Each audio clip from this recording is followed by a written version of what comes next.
श्रीमन नारायण। श्रीमन श्रीमन नारायण। नारायण। राधे राधे।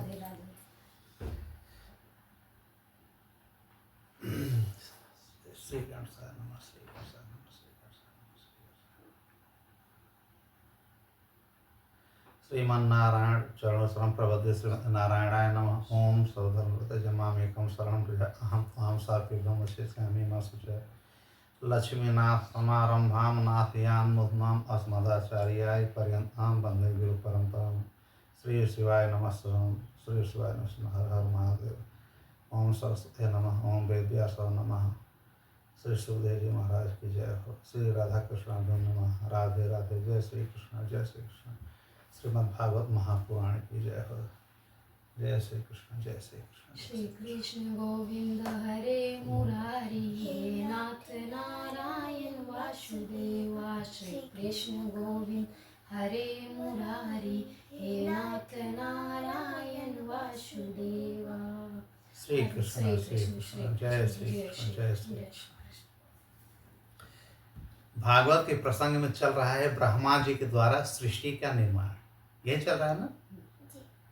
तो ब्रह्मा जी की उत्पत्ति स्वतः श्रीमन नारायण से हुई। अहंकार के विषय में ब्रह्मा जी के हमने बता दिया। ठीक है। अब ब्रह्मा जी से कुछ और सृष्टि अभी रह गई थी। ब्रह्मांड की समस्त जो रचना होती है वो ब्रह्मा ही करते हैं, इसलिए इस सृष्टि का नाम ही पड़ गया ब्रह्मांड, यूनिवर्स। ठीक है। चिड़ियों से लेकर के, सांप से लेकर के, यक्ष गंधर्व से लेकर के, मनुष्य से लेकर के, पेड़ पौधों से लेकर के, प्राकृतिक जितनी भी सुंदरता है, पहाड़ या जो भी चीज सृष्टि में है वो नारायण भगवान के आदेशानुसार ब्रह्मा जी प्रकट करते हैं। ये कब कब करते हैं? जब ब्रह्मा जी का एक दिन होता है, मतलब जब एक कल्प होता है, तो एक कल्प तो ये निद्रावस्था में रहते हैं गर्भ में विष्णु भगवान के। और जब पुनः सुबह होता है तो एक दिन के लिए पूरी सृष्टि की रचना होती है। ब्रह्मा का एक दिन और हम लोगों का अनगिनत वर्ष। एक कल्प में 14 मनवंतर होते हैं। 7वां मनवंतर चल रहा है। और एक मनवंतर में 71 चतुर्युग होते हैं या 71 महायुग होते हैं। ये महायुग क्या है? सतयुग, त्रेता, द्वापर, कलयुग। इन चारों को मिला देंगे तो एक महायुग होगा या एक चतुर्युग होगा। या ऐसे ही अब हम 71 बार चलेंगे तो एक मनवंतर होगा। इसी प्रकार से मनवंतर जो है 7वां मनवंतर चल रहा है और हर मनवंतर में 71 चतुर्युग होता है। ऐसे जब 14 बार होगा तब एक कल्प होगा ब्रह्मा जी का एक दिन। उसके बाद प्राकृतिक रूप से समस्त सृष्टि का एक बार विनाश होता है, नष्ट होता है, लेकिन संपूर्ण नहीं होता है। वो भगवान के गर्भ में ही ठहर जाते हैं।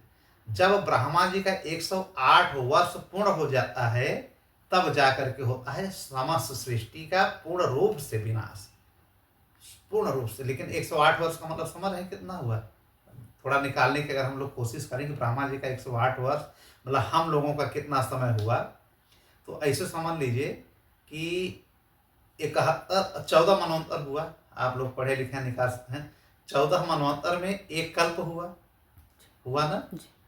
अब 14 मनवंतर और 71 चतुर्युग तो 71 इंटू 14 अगर हम कर लेंगे तो वो अब निकलेगा, इसका मल्टीप्लाई करने से निकल जाएगा।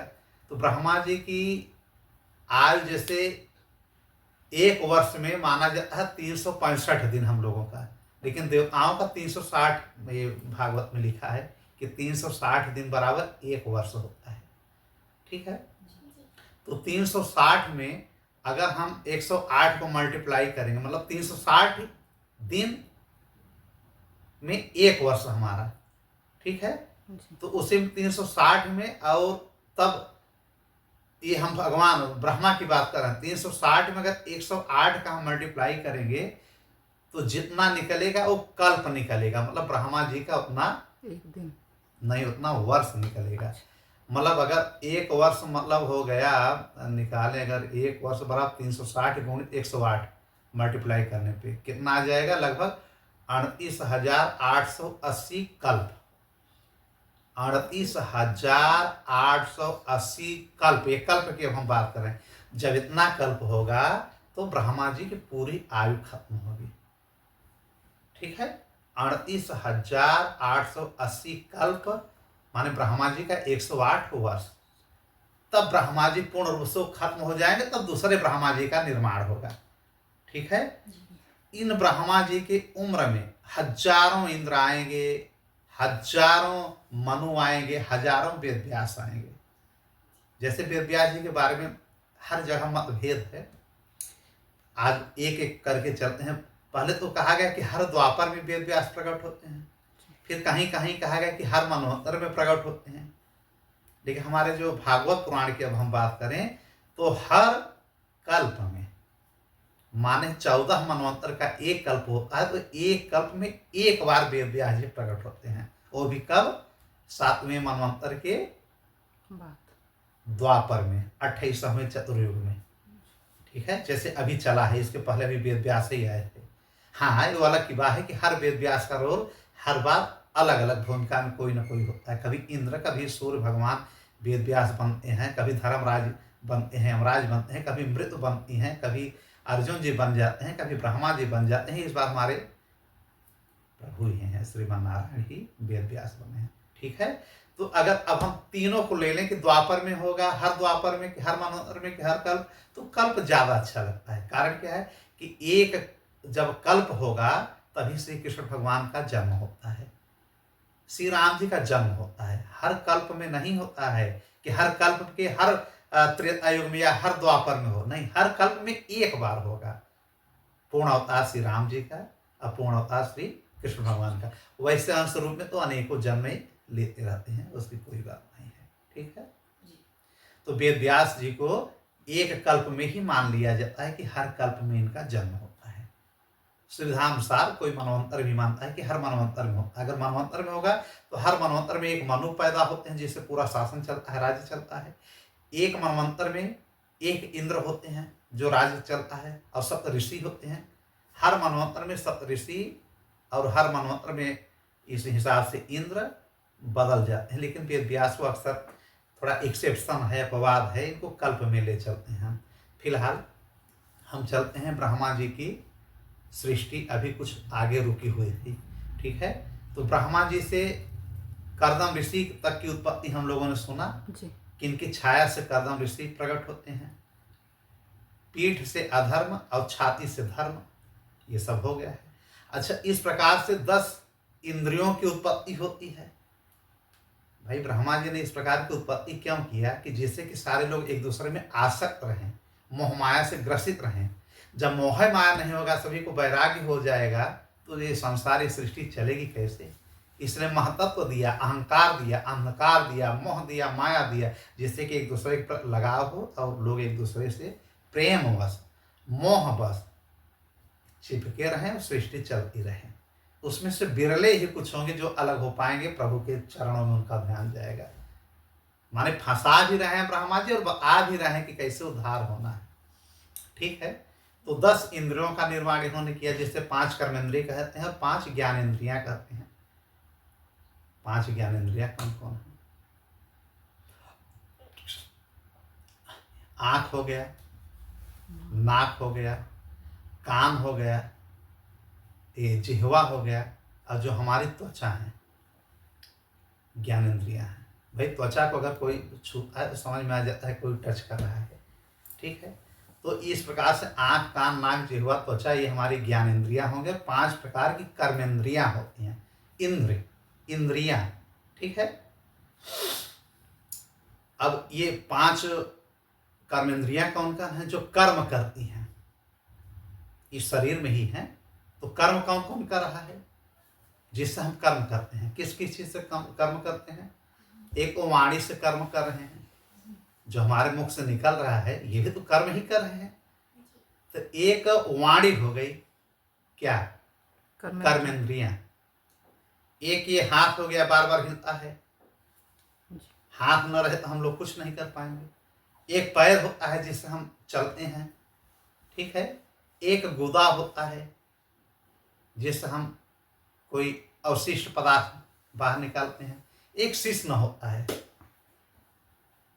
जैसे हम टॉयलेट या अन्य जननांग की चीजें हम लोग उपयोग करते हैं, ये कर्मेंद्रियां हैं। ये सब इन्हीं के द्वारा बनाए गए। किसके द्वारा? सब ब्रह्मा जी सबका निर्माण करते हैं। 5 प्रकार का हमने अहंकार बता ही दिया था। मिथ्या अहंकार, मिथ्या अहंकार से 5 तत्व बनते हैं, समझ रहे हैं ना? मिथ्या अहंकार, मिथ्या माने गलत अहंकार जो लोगों को हो जाता है, इसी मिथ्या अहंकार से 5 तत्व बना है। पृथ्वी, जल, अग्नि, वायु, आकाश। ये क्या है? मिथ्या है, ये केवल बना है। इसीलिए बना है कि उसमें हम लोग आसक्त रहें। भाई हम आकाश में आसक्त रहते हैं, हम जल में रहते हैं, इसके बगैर हमारा काम भी नहीं चलेगा ना। वायु में रहते हैं, वायु नहीं रहेगा तो हमारा प्राण नहीं, हम सांस नहीं ले पाएंगे। इस प्रकार से ब्रह्मा जी ने सब चीजों का सृष्टि में अपना निर्माण किया। अच्छा, 5 तमन्नाओं का भी इन्होंने सृष्टि में निर्माण किया ब्रह्मा जी ने। थोड़े जल्दबाजी में इसलिए कह रहे हैं कि आगे कथा ले चलना है ना, सृष्टि को आज खत्म करना है, ब्रह्मा जी की सृष्टि को। तो 5 तमन्नाएं, जैसा हम कहते हैं कि सूक्ष्म तत्व की उत्पत्ति ब्रह्मा जी के द्वारा किया गया। 5 ही 5 सब चल रहा है। 5 ज्ञानेंद्रिया, 5 कर्मेंद्रियां, 5 सूक्ष्म तत्व, 5 अहंकार, 5 जो है ये तत्व, ठीक है, ये सब पंचभूत तत्व जिसे कहते हैं। अब 5 ही सूक्ष्म तत्व है। कौन कौन? ये तो पता ही होगा। स्पर्श, रूप, रस, गंध। एक गंध से भी पता चल जाता है ना कि क्या है। और एक शब्द, ये सूक्ष्म माइक्रो एलिमेंट प्रकट किया ब्रह्मा जी ने। क्यों? कि अगर शब्द ही नहीं समझ में आएगा, बोल ही नहीं पाएंगे, तो सृष्टि में लोग एक दूसरे से संवाद कैसे कर पाएंगे? ठीक है। जैसे जो अंधे भी हैं लेकिन स्पर्श से समझ जाते हैं कि कौन है। अगर आप ना भी बोलिए, वो स्पर्श कर लेंगे, समझ जाएंगे। एक गंध से चिड़िया लोग समझ लेते हैं कि कौन आ रहा है, कौन नहीं आ रहा है। हम लोग भी गंध से काफी कुछ समझ जाते हैं। एक रस, रस से समझ में आ जाता है कि इनके बोलने का, इनके बातचीत करने का क्या रस है, या किस चीज में ज्यादा हमको रस मिलता है। तो इस प्रकार से 5 सूक्ष्म तत्व का भी इन्होंने निर्माण किया। ठीक है। 5 अज्ञान का हम ऑलरेडी बता ही चुके हैं। कौन कौन था? मोह था, महामोह था, तामिश्र था ना, एक अंध तामिश्र था, एक तमस था। हाँ, एक तमस था, याद है। ठीक, इस प्रकार से 5 अहंकार इनके थे। अब उसी में इनके पीठ से असुरों का जन्म होता है, ब्रह्मा जी की पीठ से। अब पीठ से अधर्म का होता है, हमने पीठ से सब गंदे चीज प्रकट करते हैं, भूत प्रेत सारी चीजें, राक्षस वगैरह, यक्ष वगैरह भी होता है। ठीक है। महाभारत में एक कथा आती है कि राक्षस और यक्ष की उत्पत्ति ये जब जीव जंतुओं के द्वारा की है, तो ये काफी समय तक जल में रहने के बाद दोनों पार्टी निकलते हैं, यक्ष और राक्षस, कि हम लोग क्या खाएं, क्या करें। तो ब्रह्मा जी कहते हैं ना कि ठीक है, तुम लोगों का मैं डिवाइड कर रहा हूं कि किसको क्या करना है। तो एक ने कहा कि हम लोग पूजा करना चाहते हैं, सबकी पूजा करना चाहते हैं, या भक्षण करना चाहते हैं कुछ, तो उनको यक्ष कहा गया। अब एक को राक्षस कहा गया। लेकिन भागवत में क्या है कि जब ये राक्षस और यक्ष पैदा होते हैं और दोनों ब्रह्मा जी को मारने के लिए दौड़ते हैं, इन्हीं से पैदा हो रहे हैं, तो ब्रह्मा जी ने कहा हम इस सृष्टि रचना के लिए तुम लोगों को उत्पन्न कर रहे हैं, तुम लोग हमको मारने के लिए दौड़ रहे हो। तो उसमें एक जो है रक्षा करने के लिए जो आगे आ गया, उसको राक्षस कहा गया। देखिए, पहले राक्षस अच्छे होते थे, लेकिन धीरे धीरे जो है ये राक्षस हिंसात्मक होते चले गए, क्रूर होते गए। इसीलिए राक्षसों को ब्रह्मा जी वगैरह बहुत जल्दी वरदान भी देते हैं कि डायरेक्ट इन्हीं के पेट से उत्पन्न हुए हैं राक्षस लोग। और यक्ष कौन हुए? जो ब्रह्मा जी को तत्काल खाने की योजना बना रहे कि इन्हीं को खा लीजिए। ये बोले हम तुम्हारे पिता हैं, तो बाद में लोग शांत हुए, समझाए बुझाए, तो उनको यक्ष नाम रख दिया कि यक्षण करना चाहते थे, भक्षण करना चाहते थे, इसलिए उनका नाम यक्ष रख दिया। बाद में यक्षराज बने गंधर्व। कुबेर को बाद में इस पद पे उनका पद पीठासीन अधिकारी बनाया गया, पदेन अधिकारी बनाया गया, कोषाध्यक्ष भी बनाया गया, उसको भी बनाया गया। ठीक है। तो इस प्रकार से सृष्टि का निर्माण इन्होंने हर प्रकार से किया। ठीक। अब एक बार की घटना क्या आती है। अच्छा, गंधर्वों और अप्सराओं की उत्पत्ति कैसे हुई है? अप्सराओं की काफी उत्पत्ति तो समुद्र मंथन से हुई है। अप्सराओं की उत्पत्ति तो कश्यप ऋषि से भी हुई है। लेकिन मतलब ये अपने प्रजापतियों को सबको जिम्मेदारी देते हैं, लेकिन खुद पहले सृष्टि के उत्पन्न में काफी भूमिका हमारे ब्रह्मा की ही रहती है। इसलिए इनको परम पिता कहा जाता है, सृष्टिकर्ता कहा जाता है। किसको? ब्रह्मा जी को। तो ब्रह्मा जी के कांति से, कांति माने चमक और हंसी, ब्रह्मा जी की हंसी स्माइल से और उनकी अंग कांति से अप्सराओं का जन्म होता है। बात समझ है? अप्सरा और गंधर्वों का जन्म होता है। इसलिए अप्सराएं अगर मुस्कुरा देती हैं ना तो सब मोहित हो जाते हैं। इसी प्रकार से जो सृष्टि में औरत है, स्त्री है, अगर किसी को हंस करके देख लें तो आदमी बड़ा प्रसन्न हो जाता है। ये ब्रह्मा जी की ही माया है, क्योंकि उनके हंसी से, उनके कांति से अप्सराओं और गंधर्वों का जन्म हुआ। गंधर्वों का काम क्या है? नृत्य करना। अप्सराओं का काम ज्यादातर नृत्य करना, लेकिन गंधर्वों का नृत्य और संगीत, गाना, दोनों चीज था। ये ब्रह्मा जी के ही हंसी से उत्पन्न होती है। हाँ? और ब्रह्मा जी के पसीने से और ब्रह्मा जी के शिश्न से समुद्र की उत्पत्ति हुई है। ये तो हम पहले ऑलरेडी बता ही चुके होंगे। ठीक है। और ये अब जो है ब्रह्मा जी की तंद्रा, तंद्रा मतलब समझ रहे हैं? चेतना। हाँ? तंद्रा, तंद्रा, तंद्रा से जो है जम्भाई मतलब समझ लीजिए भूत प्रेत पिशाचों की उत्पत्ति होती है। ठीक है। अब ब्रह्मा जी के नाभि से पितरों की, जो हमारे पितरलोक के पितर देवता बने हुए हैं आर्यमा, इनका वहां पे जो पितर लोग जाते हैं, एक लोक बना हुआ है। पितर मतलब समझ रहे हैं? मरने के बाद जो जाता है। तो ब्रह्मा जी के नाभि से कौन प्रकट हुए? अदृश्य रूप में। वो दिख नहीं रहे, पितर लोग दिखते नहीं है, जैसे जो मर जाता है दिखता नहीं है वो। तो अदृश्य रूप से जन्म लिए साधु लोग और पितर लोग, इनकी उत्पत्ति होती है। किससे? ब्रह्मा जी के नाभि से। इसीलिए जब कोई मर जाता है तो अप्रकट रहता है, लेकिन एक पिंडदान के रूप में उसे कुछ न कुछ खिलाया जाता है, वो ग्रहण कर लेता है। ये शास्त्रों में ये विदित है। तो पितरों ने उनके उसी रूप को, जो अदृश्य रूप से था ब्रह्मा जी का, जो छाया रूपी में था, उसी में वो लोग प्रवेश करे कि हम छाया और हवा के रूप में रहेंगे और सारा भोजन वोजन हम ग्रहण करते रहेंगे। जो पिंडदान होता है वो लोग बिना शरीर के ही ग्रहण कर लेते हैं। ठीक। अब इन्हीं से सिद्ध और विद्याधरों की उत्पत्ति होती है, ये ऑलरेडी हमने बता ही दिया है। अब उनको अंतर्धान होने की एक विद्या भी देते हैं। आखिर भूत प्रेत पिशाच, ये पितर लोग और सिद्ध लोग, ये लोग अंतर्धान होते हैं, देवता लोग मतलब गायब हो जाते हैं। ये ब्रह्मा जी के ही द्वारा होता है कि आप लोग अदृश्य रह सकते हैं। एक बार क्या हुआ कि ब्रह्मा जी अपना खुद चेहरा देख करके आत्म प्रशंसित हो जाते हैं। अपना ही चेहरा देख करके इनको बड़ी खुशी हो जाती है कि यार हम इतने अच्छे हैं, इतने अच्छे हैं। तो उसी प्रतिबिंब से दो रूप में प्रकट हो जाता है, किन्नर और किम पुरुष। जो किन्नरों की उत्पत्ति हुई है ये ब्रह्मा जी के ही द्वारा हुई है। ये प्रतिबिंब देख करके, जैसे प्रतिबिंब कहाँ? जल में देखे, उनका चेहरा देखे तो बोले हम भी बड़े सुंदर हैं। तो उनकी उसी प्रतिबिंब से किन्नर प्रकट हो गए और किम पुरुष, और उसी प्रतिबिंब रूप में वो समाहित हो गए। अब बाद में किन्नर और बन गए। हाँ। तो फिर अपने शरीर को इन्होंने कई बार त्यागा भी है ब्रह्मा जी ने। जब जब मलाल हुआ है शरीर को, उस शरीर को त्याग करके दूसरा शरीर इन्होंने ग्रहण कर लिया था। अच्छा, सांप की उत्पत्ति कैसे हुई? एक तो कद्रू की कथा आएगी बाद में, उसको भी हम सुनाएंगे और सुना भी चुके हैं कि कश्यप और कद्रू से समस्त सांपों की उत्पत्ति होती है। अब कुछ सांपों की उत्पत्ति ब्रह्मा जी के द्वारा होती है, जो उनके बाल गिर जाते हैं ब्रह्मा जी के, उससे सांप प्रकट हो जाते हैं। सांपों की विभिन्न प्रकार की, नागों की विभिन्न प्रकार की जातियां प्रकट होती हैं। ठीक है।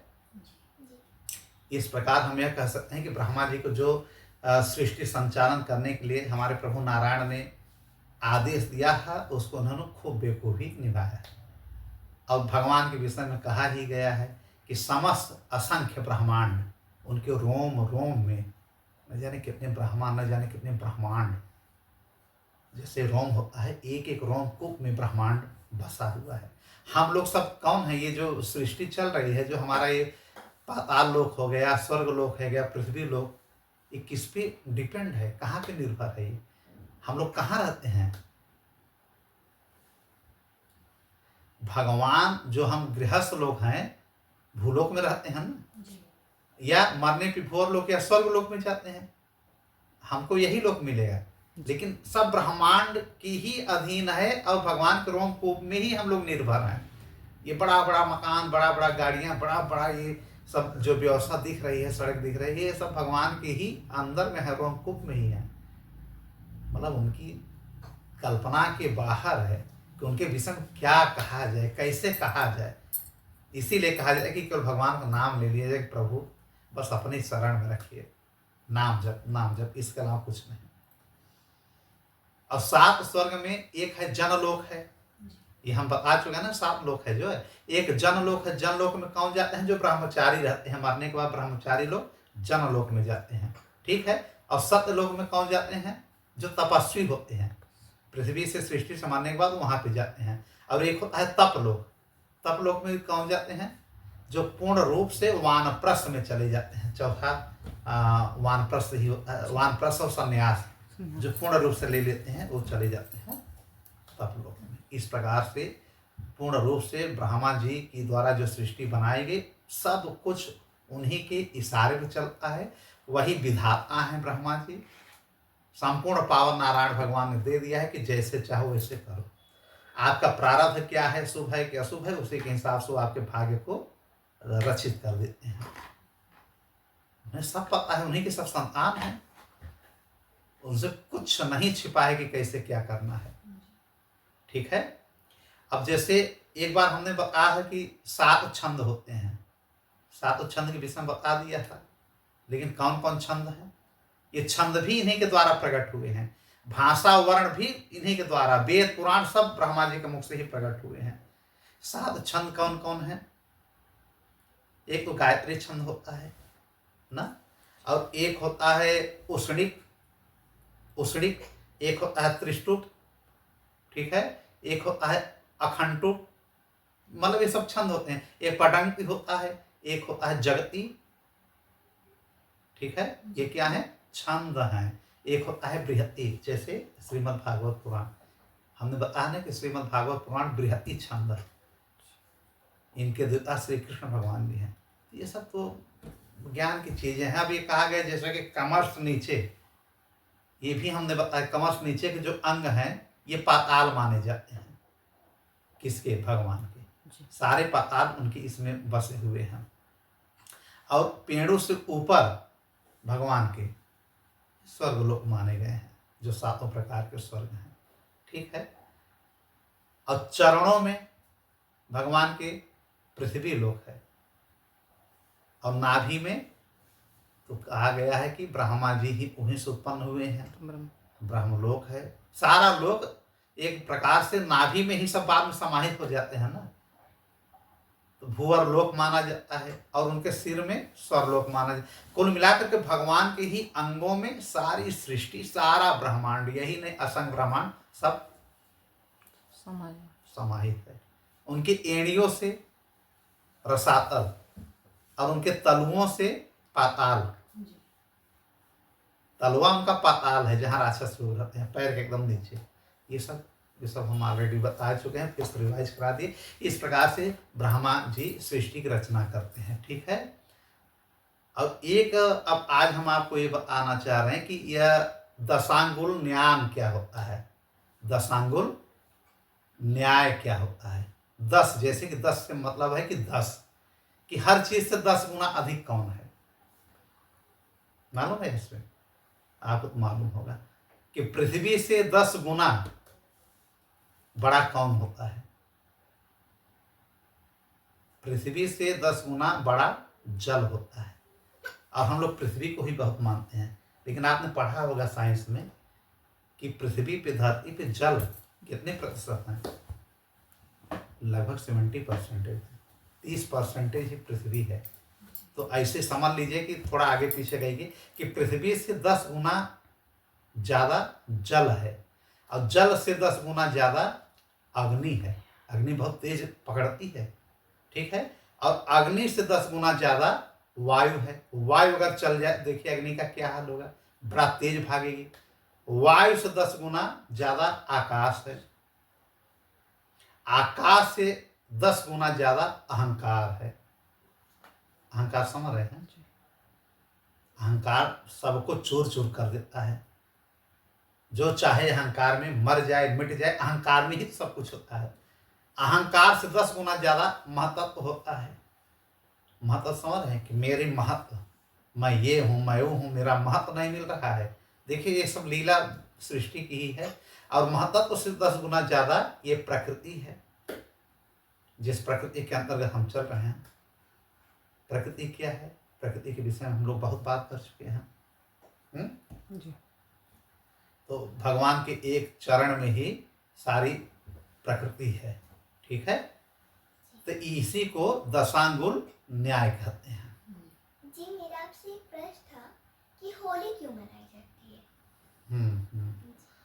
होली, हाँ चलिए अभी बता रहे हैं, ठीक है।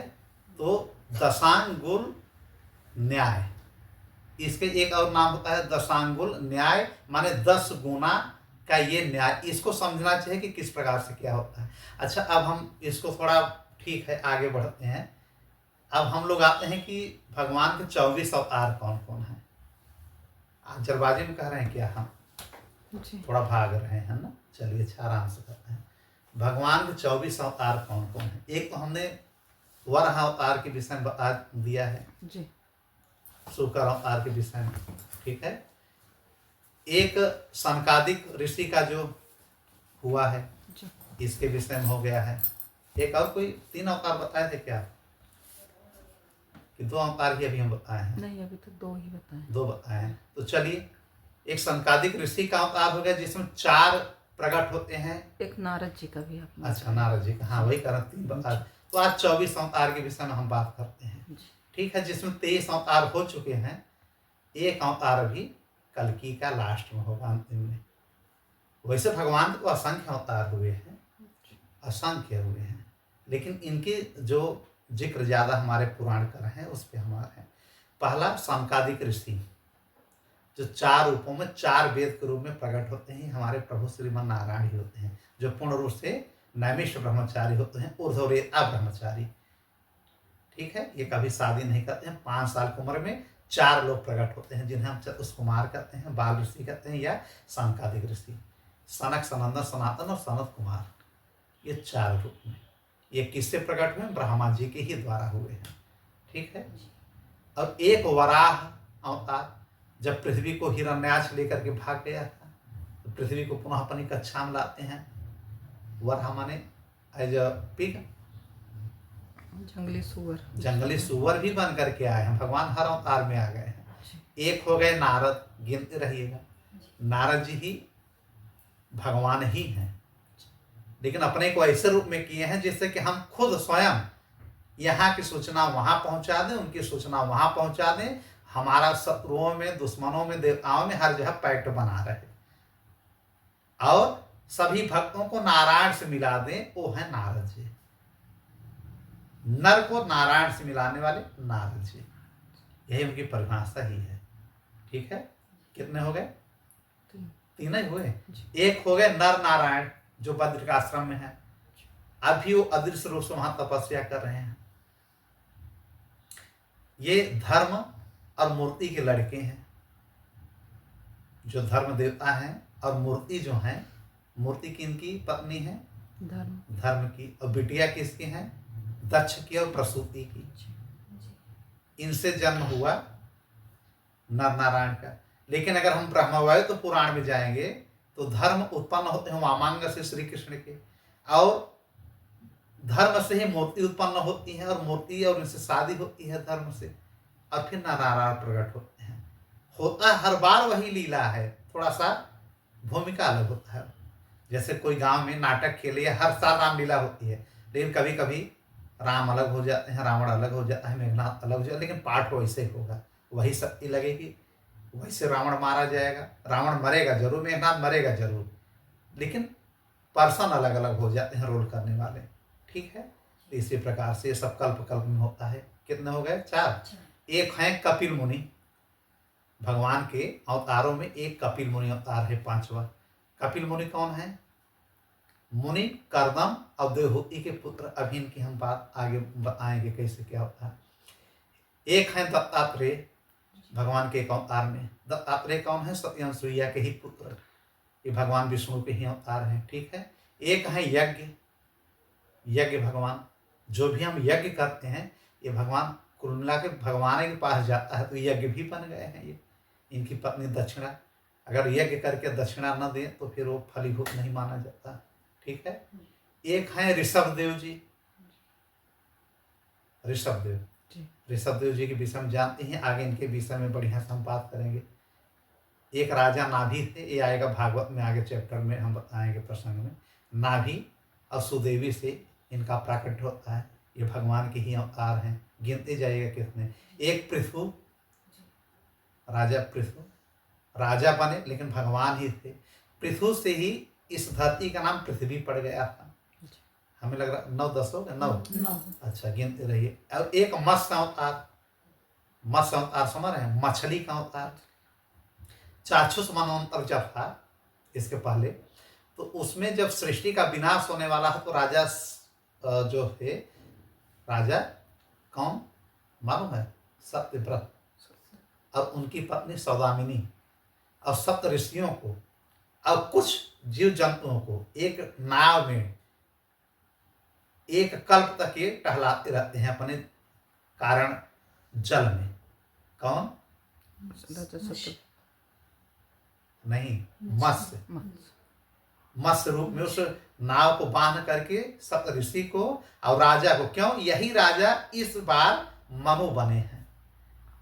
पिछले बार के जो सत्यव्रत राजा थे ये भगवान नारायण के बहुत बड़े भक्त थे, तो ये मछली बन करके उनको बोलते हैं कुछ आवाज में कि अरे हमको इस जल से बाहर निकाले, यहाँ बड़ी बदबू आ रही है, इस जल में लोग सब बड़ी बड़ी मछलियां हमको खा जाएंगी। तो सत्यव्रत का भंग हो जाता है तपस्या, और जाते हैं छोटी सी मछली लाते हैं, फिर कहते हैं मैं तुमको क्या करूं मछली रानी। मतलब कि ये मछलियों की भी आवाज सुन रहे हैं। सत्यव्रत राजा को इतना ज्ञान था कि हर जीव जंतु की भाषा समझ जाते हैं। सौदामिनी बार बार कहती क्या आप बात कर रहे हैं जीव जंतुओं से। कहीं कोई रोता, सत्यव्रत को पता चल जाता है कोई पीड़ित है, तो मछली को ले गए अपने राज्य में, बड़े बर्तन में रखे, फिर बड़ी मछली हो गई, फिर बड़ी मछली हो गई, इतनी बड़ी हो गई कि उनके महल में आ ही नहीं रही थी। फिर उन्होंने कहा हमको ले चलिए, फिर उसी जल में हमको छोड़ाइए जहाँ से लाए हैं। जब छोड़ते हैं और सौदामिनी इनकी पत्नी भी जाती हैं सत्यव्रत की, तब पूछती हैं ना कि प्रभु ये आप कर क्या रहे हैं अपने पति से, प्रभुनाथ से, सत्यव्रत से। तो फिर मछली से बात करते हैं कि आप क्या चाहते हैं, कौन है। तब भगवान नारायण प्रकट होते हैं, अब कहते हैं मैं हरि हूँ, अब तुम्हारी बहुत बड़ी जिम्मेदारी आएगी, तुम्हारे ऊपर मैं बहुत खुश हूँ। अब अगले कल्प में तुम मनु बनोगे। क्या बनोगे? मनु। और तुम पत्नी सतरूपा बनोगी। वही मनु सतरूपा से हम लोग उत्पन्न हुए हैं इस कल्प में। फिर उनको दोनों को, सप्तऋषि और कुछ जीव जंतुओं को एक बड़ी सी नाव में लेकर के एक कल्प तक घुमाते रहते हैं। अब ब्रह्मा से लेके महेश से लेकर के संपूर्ण सृष्टि को अपने उदर में समाहित कर लेते हैं। एक कल्प के बाद पुनः सबको निकालते हैं, पुनः सृष्टि की उत्पन्न होती है। और फिर यही सत्यव्रत और सौदामिनी मनोसत रूपा बन करके जंघे से प्रकट होती हैं ब्रह्मा जी के। देखिए प्रभु की लीला देखिए। ये हो गया मत्स्य अवतार। अब एक होता है कूर्म अवतार भगवान का। कूर्म मतलब समझ रहे हैं? कछुआ। कछुआ। ये कब हुआ था? समुद्र मंथन। समुद्र मंथन की। समुद्र मंथन के समय इनका 3 अवतार हो गया है। कूर्म का, एक धन्वंतरी का, धन्वंतरी समझ रहे हैं, जो कि अमृत लेकर के आए थे। ये भी वैद्य हैं, डॉक्टर। अब एक मोहनी रूप का हुआ था। तो 3 ऐसे गिन लीजिए, कूर्म, एक धन्वंतरी, एक मोहनी रूप के विषय में मालूम ही है। जी अमृत पिलाने के लिए इन्होंने एक बहुत ही सुंदर स्त्री का रूप ले लिया। देवताओं को अमृत पिलाया, असुरों को नहीं पिलाया। उसी में राहु का इन्होंने सर अलग कर दिया था। क्यों? क्योंकि उसने चोरी से अमृत का पान कर लिया था। वही राहु धड़ अलग हो गया, सिर अलग हो गया, केतु और राहु के रूप में प्रकट हुआ है। और आज भी सूर्य ग्रहण चंद्र ग्रहण के रूप में चंद्रमा को और सूर्य को ग्रसित करता है। क्योंकि चंद्रमा और सूर्य के बीच में ही ये बैठा था, और सूर्य और चंद्रमा दोनों पहचान गए कि तो राक्षस है राहु, सिंहिका का लड़का, ये तो अमृत का पान कर लिया। यहाँ तो पहुंचा था अमृत, जी गले के नीचे जैसे पहुंचा, सुदर्शन से मोहनी नारायण भगवान ने इनका सिर तो काट दिया, लेकिन ये अमर हो गया, अमृत पी लिया। और जो रक्त गिरा उसी से प्याज और लहसुन की उत्पत्ति होती है। इसलिए प्याज लहसुन को बहुत औषधि भी माना जाता है, क्योंकि अमृत की बूंदों से इसका निर्माण होता है। इस पर हम प्रसंग बना चुके हैं, और विस्तार से देखना हो तो वहाँ देख लीजिएगा। ठीक है, तो ये मोहनी का हो गया। एक होता है नरसिंह अवतार। नरसिंह अवतार में क्या होता है? हिरण्यकश्यपु को जो मारते हैं, प्रहलाद को भक्त समझ करके उनकी रक्षा के लिए। नरसिंह अवतार में आधा नर रहते हैं, आधा मानव रहते हैं। ठीक है, सिंह ये आधा मानव रहते हैं, आधा सिंह रहते हैं। जी इसी को नरसिंह कहेंगे ना। सिंह माने शेर, लॉयन, नर माने मानव। और ये कुछ समय के लिए अवतार लिए थे। प्रहलाद की भक्ति पर पुनः ये प्रसन्न हो गए और अपने उस पूरा सिंह वाले। अच्छा, एक बात इसमें और बता दें कि जो हमारे शिव जी बाघंबर पहनते हैं, ये इन्हीं नरसिंह का खाल है। जब ये जाने लगे तो शिव जी से बोले कि मैं आपको कुछ गिफ्ट देना चाहता हूं, आप ले लीजिए। पहले नरसिंह भगवान और शिव जी में भी द्वंद्व युद्ध होता है, क्योंकि इनका गुस्सा शांत ही नहीं हो रहा है। हिरण्यकश्यप के मारने के बाद भी शिव जी समझाने जाते हैं, शिव जी से लड़ने लगते हैं नरसिंह। तो ब्रह्मा जी किसी प्रकार बीच में आकर के समझौता करते हैं कि प्रभु आप ये क्या कर रहे हैं, सृष्टि का विनाश हो जाएगा, दोनों लोग आपस में लड़ रहे हैं। तो शिव जी कहते हैं मैं लड़ नहीं रहा हूं, मैं अपने आप को बचा रहा हूं। इनका गुस्सा ही नहीं शांत हो रहा है। क्यों इतना गुस्सा हो गया नरसिंह भगवान? चूंकि उनके भक्त के ऊपर इतनी आपत्ति आई कि उनका पिता हिरण्यकश्यपु मारने के लिए बार बार मारना चाह रहा है। अब जो होलिका की बात आई, इसी में होलिका में आ जा रहा है। कहीं पहाड़ से ढकेल रहा है हिरण्यकश्यपु अपने बेटे प्रहलाद को। चूंकि क्यों कि ये नारायण के बहुत बड़े भक्त थे, 5 साल के हैं, लेकिन नारायण की। और वो कहता है मेरी पूजा करो, हिरण्यकश्यप जय हो कहो। इन्होंने कहा नहीं, मैं भगवान की जय हो कहूँगा। कितनी बार मारने की कोशिश करता है। फिर जो आज हम होली मना रहे हैं, तो इनकी एक बहन रहती है, कहीं कहीं दोदा उसका नाम है। होलिका इसलिए कहते हैं कि चूंकि वो जल गई थी, तो फिर उसको बुलाया जाता है। उसको ब्रह्मा जी के द्वारा एक चद्दर मिला था कि उसको अगर आप ओढ़ लेंगे ना, तो आपको अग्नि का कोई प्रभाव नहीं पड़ेगा। फिर होलिका आती हैं अपने भाई से, हिरण्यकश्यपु से कहते हैं कि आप हमारे भतीजे को मारने के लिए इतना प्रयासरत हैं, सुना है कि आप मार ही नहीं पा रहे हैं, न तलवार से, न विष से, न पहाड़ से ढकेल रहे हैं, नहीं मारा, न हाथियों से कुचल रहे हैं, नहीं मारा है, मैं मार डालूंगी, लकड़ियों की व्यवस्था करिए।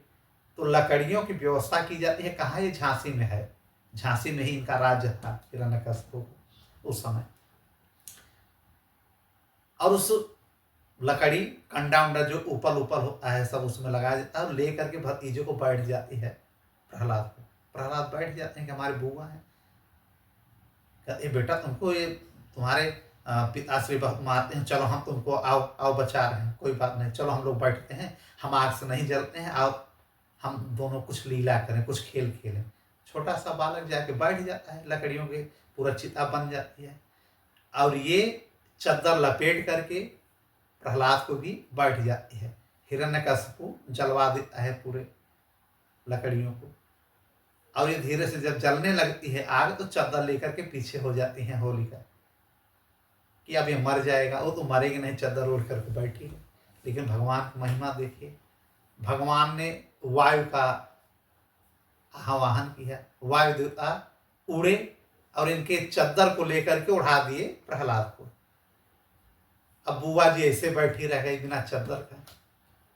होलिका जी, और होलिका खुद मर जाते हैं लेकिन भतीजा बच जाता है। ये हमारा पुराण कहता है, कौन? श्रीमद् भागवत पुराण। और शिव पुराण में थोड़ी सी अलग घटना इसमें है कि उसने जानबूझ करके अपने ब्रह्मा के द्वारा जो दिया गया है, ब्रह्मा जी के द्वारा चद्दर वो उठा देती हैं अपने भतीजे को, प्रहलाद को, कि ये बच जाए, मैं भले मर जाऊं। हमारा आखिरी उपाय है, उसके बाद हमारा भाई हिरण्यकशिपु जान जाएगा कि प्रहलाद को मारा नहीं जा सकता है, तो दोनों होता है प्रेम हो सकता है बाप और बेटे में। तो इस प्रकार से घटना है। मतलब यह है कि अच्छाई हमेशा जीतती है बुराई से। यही होली सौहार्द का एक प्रतीक है। इसीलिए होली मनाया जाता है कि जैसे होलिका जलेगी तो मान के चलिए कि बुरी वस्तु जल रही है। जैसे आज के दिन होली जब होता है तो लोग उपटन वगैरह लगा करके क्या कि जो बुरे तत्व हैं हमारे शरीर में उसके द्वारा निकाल करके होलिका में जला दिया जाता है। तो बुरी सोच भी जलानी चाहिए। रोग तो जलाओ ठीक है, बुरी सोच भी दहन कर दो होलिका के समय, कि जो भी हमारी गलत सोच है, जो हमारा अधर्म है, इसी में जल के स्वाहा हो जाए। तो होलिका का मतलब ही है कि बुराई पे अच्छाई की जीत, और एक ये प्रेम का मिलन होता है। ठीक है कि सौहार्द से, प्रेम से होली में सब एक दूसरे से गले लगते हैं, रंग लगाते हैं, त्योहार मनाया जाता है। तो ये शुरुआत उसी समय से हुआ है, सतयुग से। ये अच्छा, नरसिंह में यही होलिका का भी जवाब इसमें आ गया। एक हुआ नरसिंह अवतार ना, कितने हो गए? 12 ही हुआ, 15 हो गए। 15 हो गए। 15 हो गए। 15 मोहनी हो गया, ये हो गया, नरसिंह हो गया। एक आते हैं वामन, उपेंद्र अवतार, जो कि इंद्र की सहायता करने के लिए राजा बलि से 3 पग भूमि मांगते हैं और सारी ब्रह्मांड, सारा सृष्टि ले लेते हैं। ठीक है, एक हो गए वामन अवतार। एक हो गए 17 हो गए, 16 हो गए। एक है परशुराम का अवतार। परशुराम के विषय में हमने बहुत कुछ बताया है। ठीक है, श्री राम जी। एक हो गए ये वेदव्यासी का हो गया अवतार, जी गिनते जाइए। एक राम जी का अवतार हो गया। जी। ठीक है, एक बलराम जी को भी कहा जाता है कि इन्हीं के अंश हैं, भगवान ही आए हैं। कहीं कहीं कहा जाता है कि बलराम जी शेषनाग हैं, लेकिन बलराम जी खुद बन करके यही आए हैं, श्रीमन नारायण। ये हमारे श्रीमद् भागवत पुराण कहते हैं। और बलराम जी के बाद श्री कृष्ण जी आए हैं। कितने हो गए? 21। अच्छा, कि 20 हुआ? 21 हुआ। अच्छा, जो हुआ। एक हंस अवतार है। हंस अवतार क्या है? जब नारद जी को मोह और अहंकार और भ्रम हुआ है तो हंस बन करके, गुरु बन करके उनको शिक्षा देते हैं। नारद जी को कई बार भ्रमित होने से बचाए हैं प्रभु जी ही। एक हरि का अवतार होता है, जब गजेंद्र की रक्षा करते हैं और जो गज होता है मगरमच्छ को मारते हैं। यही मगरमच्छ और यही हाथी, गजेंद्र और गज, यही इनके द्वारपाल बनते हैं, जय और विजय। यही जय विजय बनते हैं हिरण्यकशिपु, हिरण्यक्ष, और यही बनते हैं कुंभकर्ण और रावण। यही बनते हैं शिशुपाल और दंतवक्र।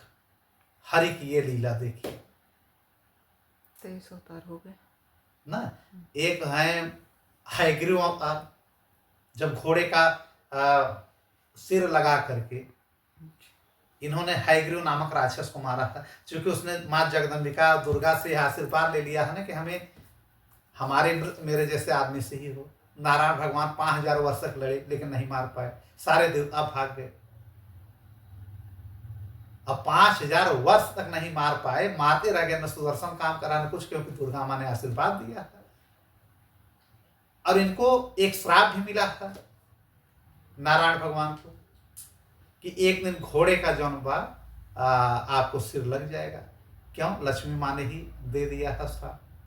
एक समय वैकुंठ में ये चरण दबा रहे थे और ये खोए हुए थे। नारायण भगवान किसी बात को देख करके हंस रहे थे और लक्ष्मी माँ सोचे कि हमको देख करके, लक्ष्मी माँ के दिमाग में आया कि हमें देख करके हंस रहे हैं।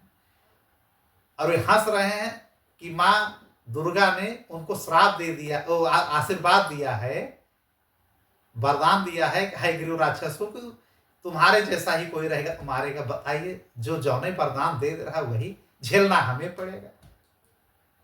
घोड़े जैसा मुख हमको बनाना पड़ेगा। कैसे मैं बनाऊंगा समझ में नहीं आ रहा है कि मैं घोड़ा क्यों बन जाऊं। ये कह रहे हैं प्रभु मुझे देख करके आप मुस्कुरा रहे हैं, मैं अच्छी लग रही हूं ना, लक्ष्मी माँ कह रहे हैं। तभी उधर ध्यान नहीं दे रहे हैं, बस इनके मुंह से निकला घोड़े जैसा। अब ये तो अपनी कथा सुन रहे हैं कि हमको घोड़ा बनना है, कैसे मैं बनूंगा। कि अब माँ लक्ष्मी को लगा कि घोड़े जैसा मेरा मोह इनको लग रहा है। उन्होंने कहा आपने मेरा अपमान किया है प्रभु, जिस घोड़े जैसा मोह मेरा दिख रहा है ना, जाइए एक दिन आपको घोड़े जैसा ही रूप मिलेगा। तब इनकी तंद्रा भंग होती है। उन्होंने कहा क्या लक्ष्मी क्या बोले? कहा आप घोड़े बन जाएंगे। कहा ओ धन्य हो बहुत बढ़िया, घोड़े जैसा हमको बनना पड़ेगा। हाय माने घोड़ा होता है, ग्रीव माने गर्दन, घोड़े जैसा पूरा ऊपर का पोर्शन। फिर जब हयग्रीव को 5000 तो जाकर पहले लड़ते हैं अपने नारायण शक्ति से, लेकिन नहीं मार पाते। फिर लीला बस ये धनुष को लेकर के गर्दन के समीप ऐसे करके लेट जाते हैं और चले जाते हैं समाधि में। अब सारे देवता कहते हैं कि जब नारायण ही नहीं मार पाए हैं तो कौन मार पाएगा अब इनको। अब सबसे ज्यादा इंद्र परेशान होते हैं कि अब हमारा स्वर्ग गया, स्वर्ग ले भी लिया है गुरु ने। ये कथा इसमें इस प्रकार से है। फिर ब्रह्मा जी कहते हैं कि आप लोग बहुत परेशान होते हैं, बहुत हल्ला गुल्ला मारते हैं, भाई अभी नारायण की लीला है वो जाने। तो कहा इनकी जब तक समाधि भंग नहीं होगी तब तक अब कोई लीला होगी नहीं। तब चींटियों को प्रकट करते हैं और दीमक को ब्रह्मा जी। अब कहते हैं जाकर के इनके धनुष को काट दो। धनुष के सहारे लेटे हुए हैं और सो गए, इनको कौन जगाएगा। सारे देवता कहते हैं नारायण भगवान को कोई नहीं जगा पाएगा, न इंद्र न शिव जी न ब्रह्मा जी। तब ये होता है कि चींटियों से कहते हैं कि धनुष भैया तोड़ दो, बीच में से काट दो, चाट जाओ दीमक जैसा। तो ऑटोमेटिक जब टूट जाएगी तो ये इनकी जो है निद्रा खुल जाएगी। तो दीमक ने कहा कि हम क्यों करेंगे ऐसा, कहीं चोट वोट लगे तो हमको पाप लगेगा। और चींटी दोनों तीनों ने कहा कि अरे नहीं, एक अच्छा काम करोगे वो जगेंगे तो फिर हयग्रीव को मारेंगे, कोई ना कोई उपाय निकाला जाएगा। ब्रह्मा जी तो किसी को मारते नहीं थे। शिव जी ने जवाब दे दिया कि हमारी पत्नी ने ही उसको वरदान दिया है, तो मैं तो उसमें कुछ करूंगा नहीं।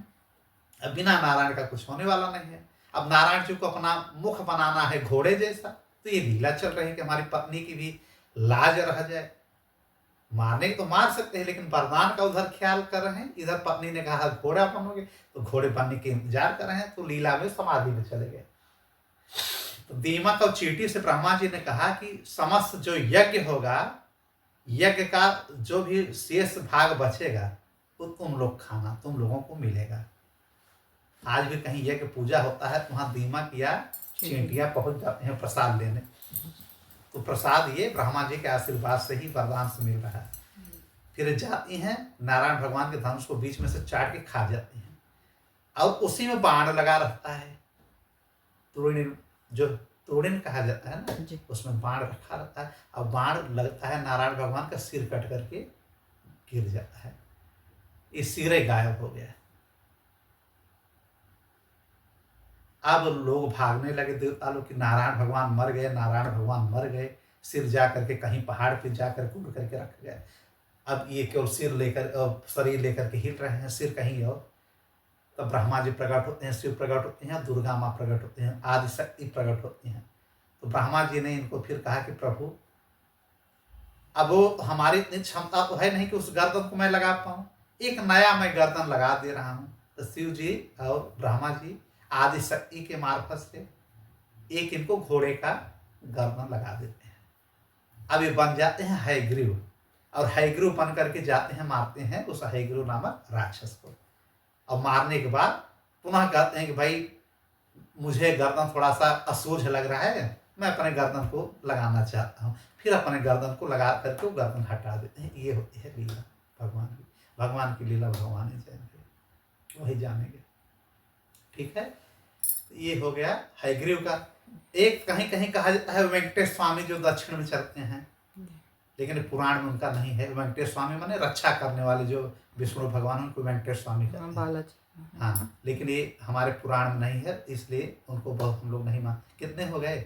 23 हो गए ना। वेंकटेश को लेंगे तो 24 हो जाएगा, इसलिए। अच्छा, जैसे शालिग्राम रूप में आए थे प्रभु, तो वो अवतार नहीं माना नहीं, उस जाएगा। अवतार में पुराण में नहीं आता है, वो उन्हीं के ही अवतार हैं, लेकिन पुराण में कुल 24 की बात रखी गई है जी श्रीमद् भागवत पुराण जी। में। वैसे तो हमने कहा ना कि इनके असंख्यों अवतार हैं, जी न जाने कितने हैं। अभी हम बहुत कुछ बताएंगे इनके अवतार के विषय में। हम पुराण की बात जो ले चल रहे हैं उसमें 23 हो गए हैं। जी तो कहीं कहीं तो एक महात्मा बुद्ध का आता है, कहीं हंस को हटाया गया है, महात्मा बुद्ध को रखा गया है कि एक अवतार महात्मा बुद्ध का भी है। अगर महात्मा बुद्ध का ले लें, हम वेंकटेश का ले लें, ये ले लें, और कपिल मुनि का तो बता ही चुके हैं ना। तो कहने का मतलब कि 24 ही हम लेके चलते हैं, 23 हो गए। जी। एक कल्कि का, जो कि इस कलयुग के अंत में उनका अवतार होगा, ठीक है। एक दुबे परिवार में आएंगे और 3 दिन में ही समस्त मिलेच्छों को सबको मार करके, ज्यादा रुकेंगे नहीं, 3 दिन के लिए आएंगे, ओनली 3 डेज, और पुनः सतयुग का स्थापना करके चले जाएंगे। ये है भगवान की 24 अवतार की लीला। बोले भगवान नारायण के 24 अवतार की जय हो। समस्त 24 अवतार के विषय में जो सुन लेता है, उनके दुख, पाप, ताप और जो उनके अंदर अंधकार होता है, मोहमाया होता है, इनकी कथा सुन लेने से वो दूर हो जाता है, ऐसा कहा गया है, ठीक है। तो इस 24 अवतार की कथा हो गई। तो ब्रह्मा जी का कुछ और भी लीला है। कभी आपने सुना होगा कि अपने पुत्री के ऊपर ये मोहित हो गए थे, ऐसा आपने सुना होगा ना। जी हाँ, एक घटना आती है, जब सृष्टि की रचना कर रहे थे तो इनकी एक पुत्री प्रकट होती हैं, बहुत सुंदर पुत्री, उनका नाम होता है वाक, ठीक। कहीं कहीं उनका नाम सरस्वती भी पुराणों में लिखा गया है, ठीक है। उन्हें देख करके उन्हें अपनी पत्नी बनाने के लिए उनके पीछे दौड़ते हैं। तो ब्रह्मा जी के जो पुत्र होते हैं, मरीचि, अंगिरा, या जो 10 पुत्र होते हैं नारद सहित, सारे लोग कहते हैं पिताजी आज तक जितने भी ब्रह्मा हुए हैं, जितनी बार आप ब्रह्मा हुए हैं, आप तो कई बार हर कल्प में ब्रह्मा होते हैं, लेकिन आपके मन में ये सब भावना नहीं है, इस बार ऐसा क्यों हो गया? आपकी हर बार सरस्वती माँ से, सावित्री माँ से क्या होता है, शादी विवाह होता है, लेकिन इस प्रकार आप भागते नहीं हैं। अगर आप ही गलत करेंगे, मरीचि भी समझाते हैं कि पिताजी अगर आप अपनी पुत्री के साथ काम वासना की दृष्टि से दौड़ेंगे और अगर कहीं काम ग्रसित होकर के कुछ कर गए आप वासना के तहत, तो सृष्टि में एक नियम बन जाएगा, बेटियां सुरक्षित नहीं रहेंगी बाप के द्वारा। ये होगा कि ब्रह्मा जी ने ही ऐसा किया है, जबकि वो लड़की भाग रही है। वाक या सुंदरी जो भी बहुत सुंदर थी, वाक, कहीं कहीं सरस्वती का नाम आया है, लेकिन ये वो सरस्वती नहीं है। उन सरस्वती की उत्पत्ति श्री कृष्ण के द्वारा होती है। लेकिन अगर उनको भी हम मान रहे हैं कि वही सरस्वती हैं, तो भाई ये सृष्टि की रचना कर रहे हैं, इनको भी पत्नी की जरूरत तो पड़ेगी ही, सबको ये प्रकट कर रहे हैं, फिर भी इनको शर्म लगता है कि बात सही है। अगर मैं इस प्रकार से गलत करूंगा तो इस ब्रह्मांड में हमारे लोग अनाप शनाप उल्टा कार्य शुरू कर देंगे, जो कि अनैतिक होगा, अधर्म होगा। ये शर्म बस ब्रह्मा जी ने अपने शरीर को त्याग दिया, शरीर को ही त्याग दिया, शर्म बस, और प्रकट हो गया अंधकार या धुंध। जो धुंध कोहरा होता है, भयंकर धुंध, तो क्या है, ब्रह्मा जी का अपनी बेटी के लिए गलत ढंग से सोचा हुआ जो विचार था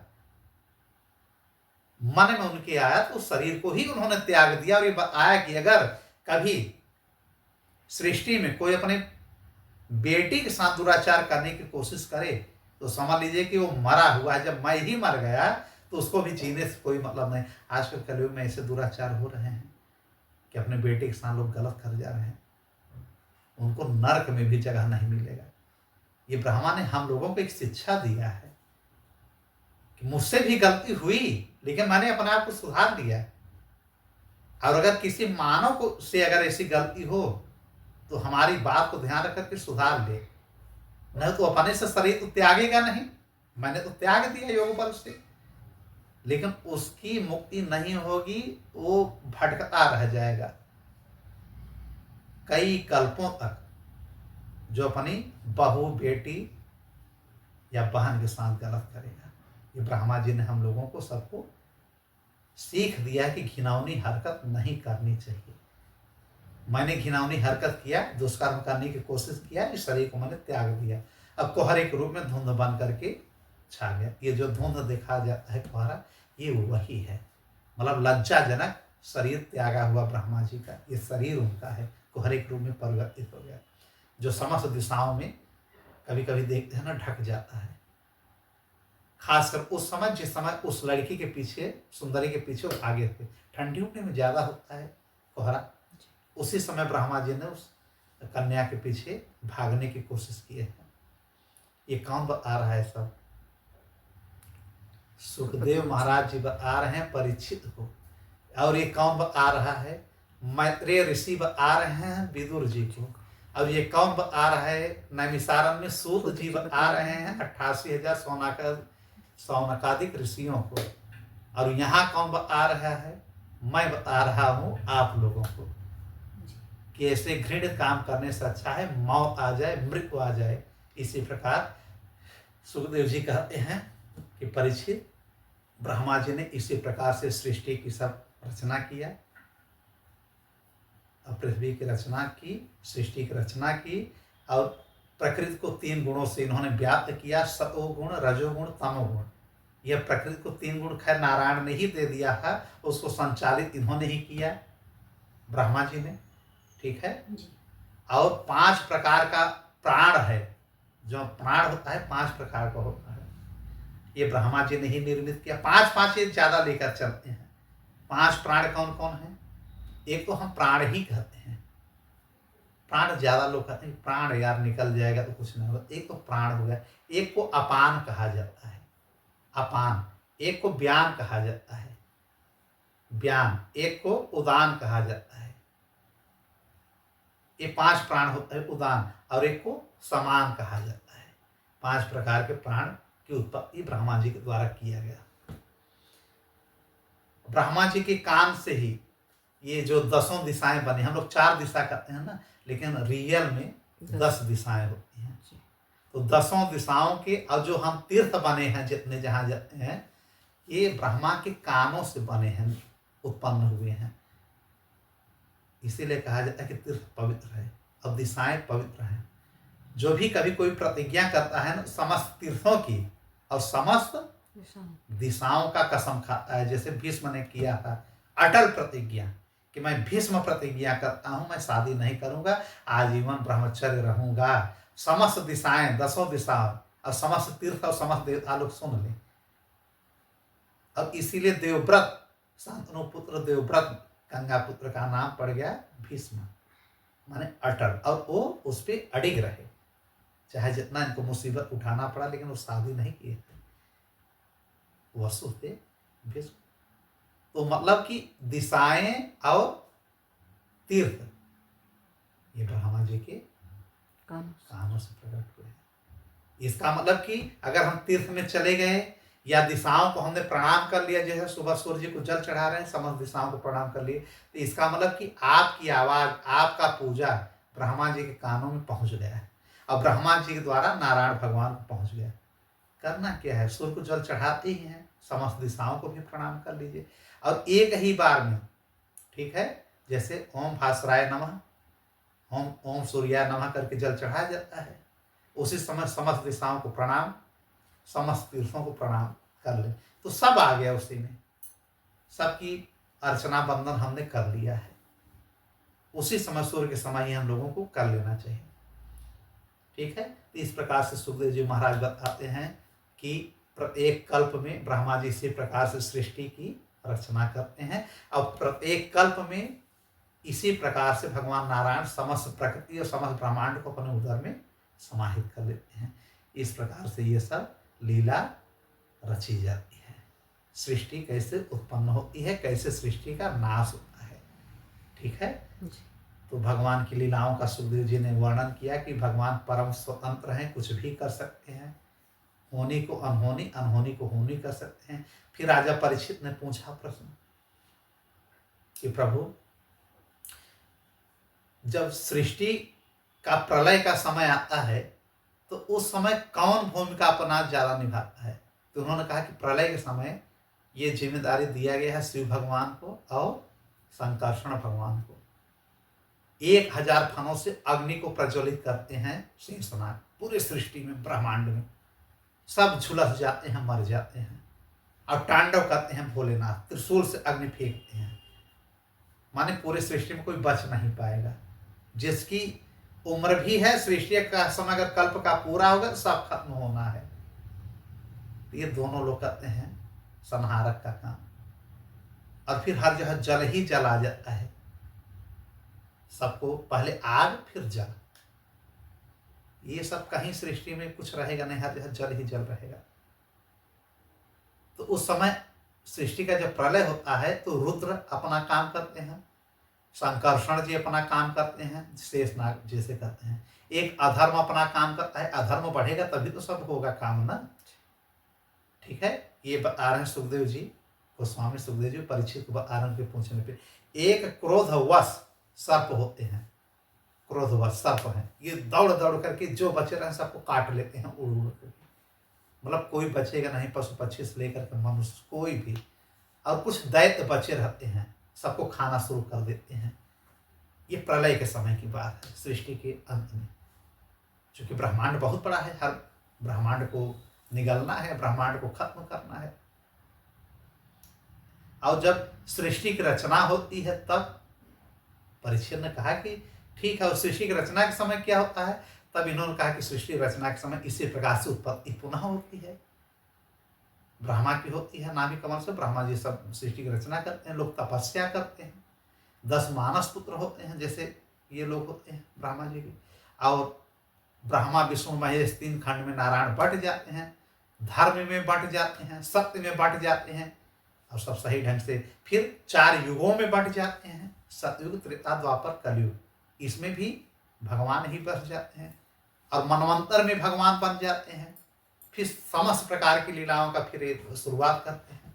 रोग क्या है, व्याधि क्या है, माया क्या है, मोह क्या है, सभी सब लीलाओं को फिर ये इसी प्रकार से सृष्टि को संचालित करते हैं।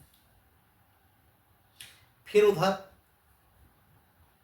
मैत्रेय ऋषि विदुर जी से बताते हैं कि जब मनु शतरूपा, इधर यही सुखदेव बता रहे हैं लेकिन हम मैत्रेय ऋषि पे जा रहे हैं, कि मैत्रेय ऋषि से पूछते हैं कि ये तो सब सृष्टि की रचना हो गई प्रभु।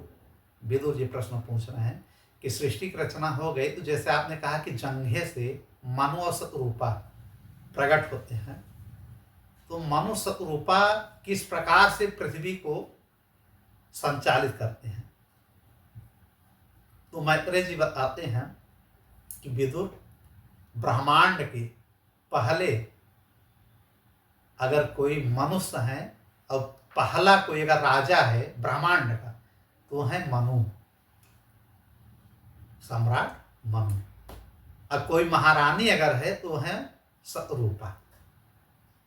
इन्हीं से सारे मनुष्यों की और स्त्रियों की शुरुआत हुई।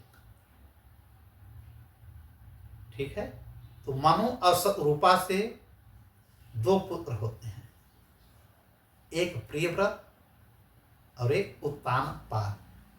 जो बड़े लड़के प्रियव्रत होते हैं वे तपस्या में चले जाते हैं कि मैं राजा नहीं बनूंगा। पहले तो राजा ये रहते हैं, कौन? मनु। बार बार कह रहे हैं मनु, मनु से ही हम मनुष्य पैदा हुए हैं। ये हम लोग मंकी उनकी नहीं हुए हैं भाई। सही बात, अगर हम बंदर के, अगर हम जानवर के ही अगर हम वंश हैं, तो ये बात सही है कि बहुत हमारा विज्ञान आगे बढ़ गया है, बहुत बढ़ गया है ना जी, बहुत आगे निकल गया है। तो क्या विज्ञान इतना आगे निकल गया है कि 1 लाख बंदरों को 1 साल 2 साल 6 महीने अपने लैब में रखे प्रयोगशाला में, और उस बंदरों में से 1 लाख 1 करोड़ बंदरों में से 1 करोड़ बंदर रख ले, उसमें से 10-20 मनुष्य बना करके निकालेगा कि 4 पांव से बंदर हैं और 4 मनुष्य उसमें बन करके आ जाए। क्या विज्ञान इतना कर सकता है? संभव नहीं है ही नहीं संभव। इसलिए हम बंदर की औलाद नहीं है। हाँ, बंदर भगवान के द्वारा ही निर्मित हैं। ब्रह्मा ने ही बंदरों को भी बनाया है, समस्त प्रकार के जानवरों की उत्पत्ति उन्होंने किया है, लेकिन हम बंदर के नहीं, हम मनुष्यों की ही औलाद हैं। ये तो हम लोग को गलत सलत हिस्ट्री में पढ़ा दिया गया है कि हम लोग जो है भ्रमित हो जाएं कि यार हम बंदर के औलाद हैं। आदि मानव जो हम प्री हिस्टोरिकल हिस्ट्री में जब पढ़ते हैं, हम भी जब IAS IPS की तैयारी करते थे तो उस समय भी हम लोगों को पढ़ाया गया कि प्रागैतिहासिक काल क्या है, इतिहास क्या है, ये आदि मानव क्या है, तो उसमें भी एक चैप्टर है। लेकिन हमको उस समय से भी कभी मतलब अच्छा नहीं लगा ये सब कि यार बंदर अगर 4-6 बंदर अगर मनुष्य बने और तो सारे बंदरों को मनुष्य बन जाना चाहिए। सतत विकास होते होते सब बंदर ही नहीं रह जाएंगे, सब मनुष्य बन जाएगा। ऐसा कुछ नहीं है। हम सब ऋषियों की औलाद हैं, मनुष्यों की औलाद हैं, मनु की औलाद हैं। ठीक है, इसीलिए कहा जाता है अगर गोत्र नहीं मालूम है तो कश्यप गोत्र लिखिए। माने कश्यप कौन है? ऋषि हैं, मरीचि के पुत्र हैं, मरीचि ब्रह्मा के पुत्र हैं। तो मनुष्यों की एक अलग श्रेणी चली आई है, जानवरों की अलग श्रेणी चली आई है। तो मैत्रेय जी कहते हैं कि प्रियव्रत जो है चले जाते हैं तपस्या करने, और जब मनु का समय हो जाता है कि अब हमको संन्यास ग्रहण करना है, तो शत्रुपा को लेकर के संन्यास आश्रम में चले जाते हैं और अपने बेटे उत्तानपाद को राजगद्दी पे बैठा देते हैं। तो क्या प्रियव्रत कभी लौट के नहीं आए? आए, बहुत समय बाद। उस समय लोगों की उम्र लाखों वर्ष होती थी ना। तो प्रियव्रत कब आए? जब उत्तानपाद की पूरी पीढ़ी लगभग खत्म हो गई, कोई राज करने वाला नहीं बचा, तब ब्रह्मा जी प्रियव्रत को बुलाते हैं और निवेदन करते हैं कि आप वंश को बढ़ाइए, सृष्टि को बढ़ाइए। और फिर प्रियव्रत अपने सृष्टि को बढ़ा करके अंत में पुनः चले जाते हैं तपस्या करने। यहाँ पर कहा गया है कि प्रियव्रत अभी तक तपस्या कर रहे हैं। अच्छा, उत्तानपाद कौन है?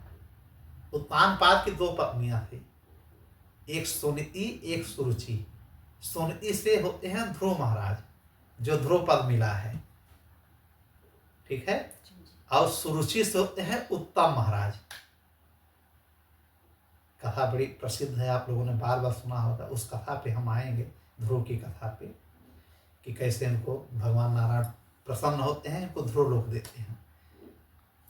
लेकिन उसके पहले इनको और हम जान ले तो जो, और इनकी 3 पुत्रियां होती हैं। किनकी? मनुष्य रूपा की हम बात करें, 2 पुत्र और 3 पुत्रियां, मतलब इनके कुल 5 संतान शुरुआत में होती हैं मनुष्य रूपा की। उसी से बाद में पीढ़ी इतनी बढ़ गई कि हम लोग सब कितने या मनुष्य हो गए हैं पृथ्वी पे। 3 पुत्रियां कौन कौन हैं? देवहूति, देवहूति, प्रसूति, आकुति।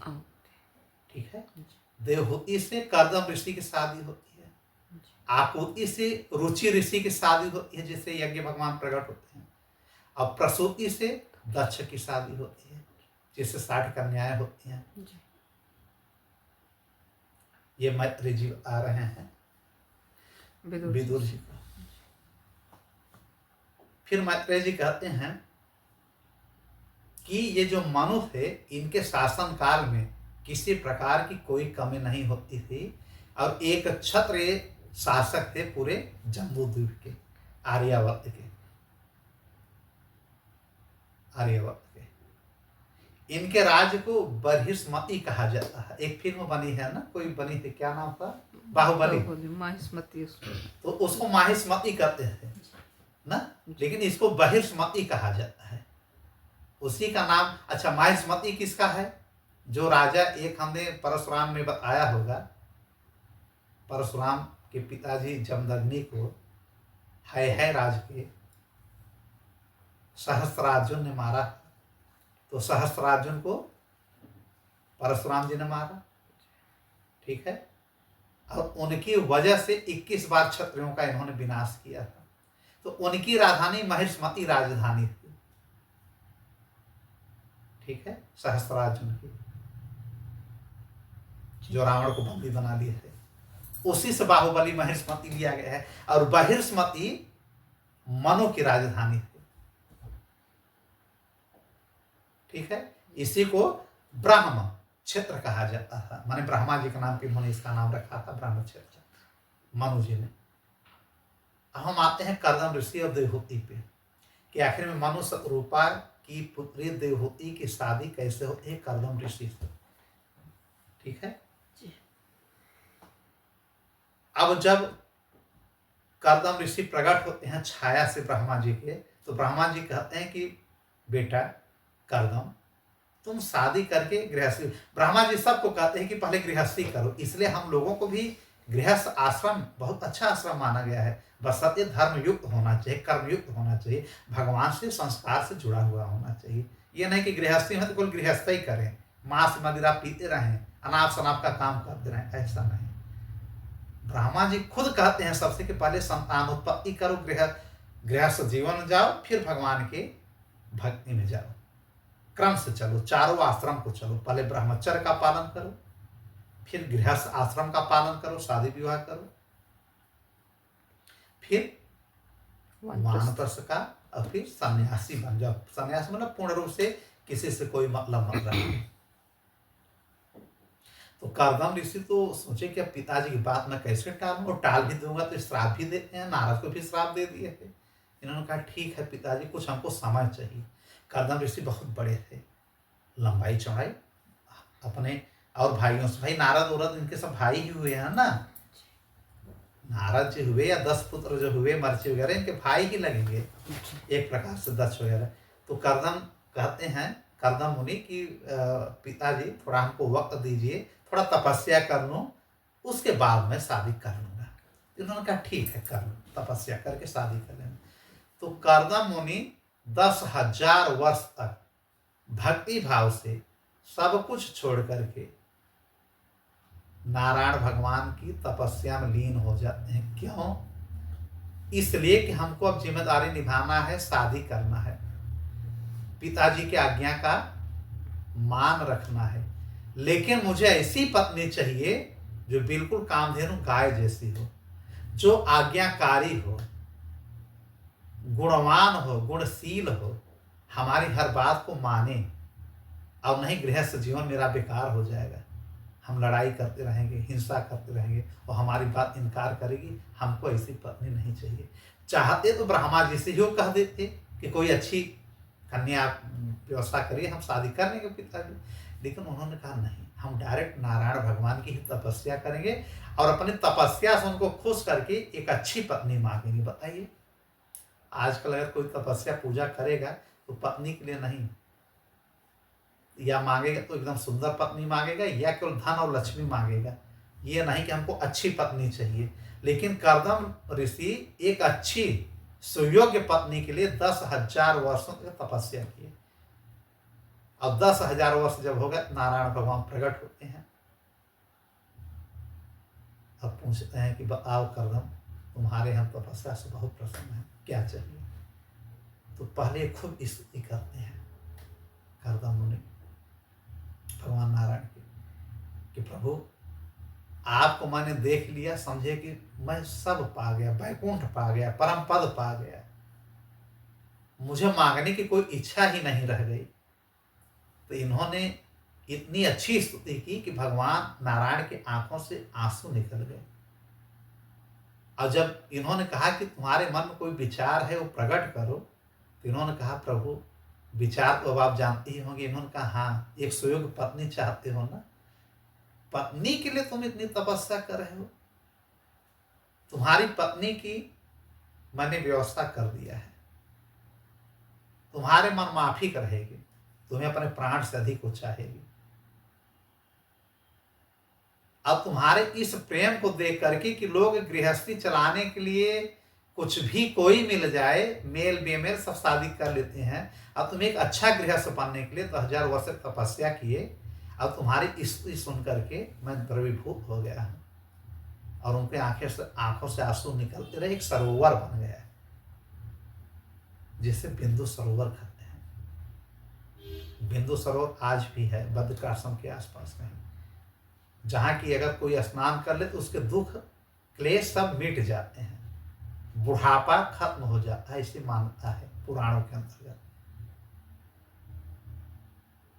फिर उन्होंने कहा कुछ और हमसे मांगो, कि हम प्रभु बस आप अपनी कृपा हमारे ऊपर बनाए रखिए। तो ये प्रसन्न होकर कहते हैं कि ठीक है, आज के तीसरे दिन 2 दिन के बाद इस पूरे बहिष्मति के जो एक छत्र शासक हैं, राजा मनु, सम्राट मनु और उनकी पत्नी रूपा और उनकी बेटी देवहूति स्वतः आएंगी आपके पास कि हमारी बेटी से शादी कर लीजिए, तो आप देवहूति से शादी कर लीजिएगा, वही आपके सुयोग्य पत्नी है। आज के तीसरे दिन, 2 दिन बाद, और आपकी 9 कन्याएं होंगी। कितनी? 9 कन्या। और अंत में मैं स्वतः कपिल भगवान के रूप में आपके यहाँ प्राकट होऊंगा। देखिए, जब को नहीं करें कि आप हमारे पुत्र बन करके आइए, उनकी भक्ति से इतने प्रसन्न हो गए, कितने ब्रह्मचर्य, इतने अच्छे ये महापुरुष हैं, योगी हैं, मुनि हैं, तपस्वी हैं, ऐसे लोगों के यहाँ हमको स्वतः आना चाहिए। मतलब कि भगवान बिन बुलाए भी आते हैं। आप चाहिए तो सही, मन से उनसे प्यार करिए तो सही, बोलने की जरूरत नहीं है। उन्होंने स्वतः कह दिया कि मैं आपका पुत्र बन करके अंत में आऊंगा 9 पुत्रियों की बात, और ये चले जाते हैं। अब तीसरे दिन इन्होंने क्यों कहा कि 3 दिन की अभी इनकी तपस्या बची हुई थी। कर्दम मुनि की 3 दिन की तपस्या बची है, 3 दिन पहले ही चले आए थे। नारायण भगवान इतने खुश हो गए कि जो समय सीमा थी वरदान देने का, उसके पहले चले आए। तीसरे दिन इनका तपस्या पूरा होता है, ये समाप्ति करते हैं, और उधर राजा मनु शतरूपा अपनी बेटी देवहूति को लेकर के आ जाते हैं ऋषि कर्दम के पास, और कर्दम ऋषि को सब प्रणाम करते हैं। ये क्षत्रिय हैं राजा लोग, वो ब्राह्मण हैं। इसका मतलब क्षत्रिय ब्राह्मणों में शादी पहले भी होती थी, लेकिन विषमता ये होने लगा तो बाद में वर्ण व्यवस्था एक अच्छे ढंग से बना दी गई कि जिस वर्ण में हो उसी वर्ण में शादी करो। लेकिन ऐसा नहीं कि नहीं हुआ है, शादी हुआ है। देवताओं का असुरों, असुरों का देवताओं में, क्षत्रियों का ब्राह्मणों में, ब्राह्मणों का वैश्यों में, हर प्रकार से शादियां हुई हैं। ये हमारे वेद पुराण कहते हैं। ठीक है। अब जो है ये लोग वहां पहुंचते हैं, स्तुति करते हैं कर्दम ऋषि की। कर्दम ऋषि भी इनसे प्रसन्न होते हैं, बोलते हैं कि आप लोगों के आने का कारण क्या है, जबकि अब जान तो रहे हैं, नारायण भगवान सब बताए हैं। तो राजा बोलते हैं मनु कि हमारी पुत्री हैं ये देवहूति, मन ही मन ये आपको पति के रूप में स्वीकार कर चुकी हैं। तो कर्दम ऋषि कहते हैं कि मैंने तो ऐसा कुछ किया ही नहीं, न कभी मैं मिला हूं। अब मेरे उम्र में इनके उम्र में बहुत फर्क है। ये अभी इतनी कम उम्र की हैं, मैं तो हजारों वर्ष का हो गया हूं, बूढ़ा शरीर है। क्या देख करके इन्होंने हमसे, हमारे लिए ये सोच लिया कि हमारे पति के योग्य हैं।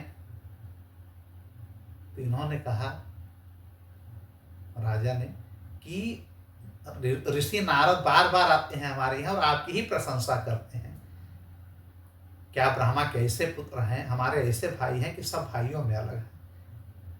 आपके अंदर कोई क्लेश नहीं है, किसी भी प्रकार की दुर्भावना नहीं है, और आप शुद्ध ब्रह्मचारी हैं। न क्यों आपकी सुंदरता या आपकी तपस्या पे जो भी हो, हमारी बेटी ने कहा कि हम शादी करेंगे तो कर्दम ऋषि से ही करेंगे। तभी मुस्कुराते हुए कर्दम ऋषि बोलते हैं कि आपकी बेटी तो बहुत सुंदरी है, परम सुंदरी है, परम सती है, हमें मालूम है।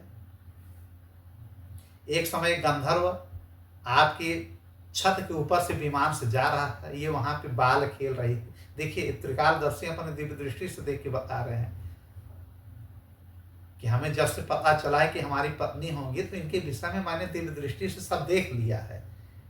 एक समय छत पे बाल खेल रही थी, और इनकी सुंदरता से मोहित होकर के गंधर्व देखा, और वो अपने विमान से जमीन पे गिर गया। इनकी सुंदरता की कई कथाएं हमको जानकारी है, और मैं आपकी बात स्वीकार कर रहा हूं, मैं इनको अपनी पत्नी बनाऊंगा, हमारे योग्य ये हैं। नारायण भगवान ने खुद कह दिया, और मैंने दिव्य दृष्टि से देख लिया है, ये हमारी सुयोग्य पत्नी है, जो हमें प्राणों से अधिक चाहेंगे। लेकिन मेरा एक शर्त है, तब मैं शादी करूंगा। मनु शतरूपा ने कहा, बताइए, स्वीकार करेंगे। कहा, जैसे ही संतान की उत्पत्ति होगी, मैं इनको छोड़ करके पुनः जंगल में चला जाऊंगा और संन्यास ग्रहण कर लूंगा। तीन लोगों ने कहा, मैं स्वीकार करता हूं, जैसी आपकी इच्छा।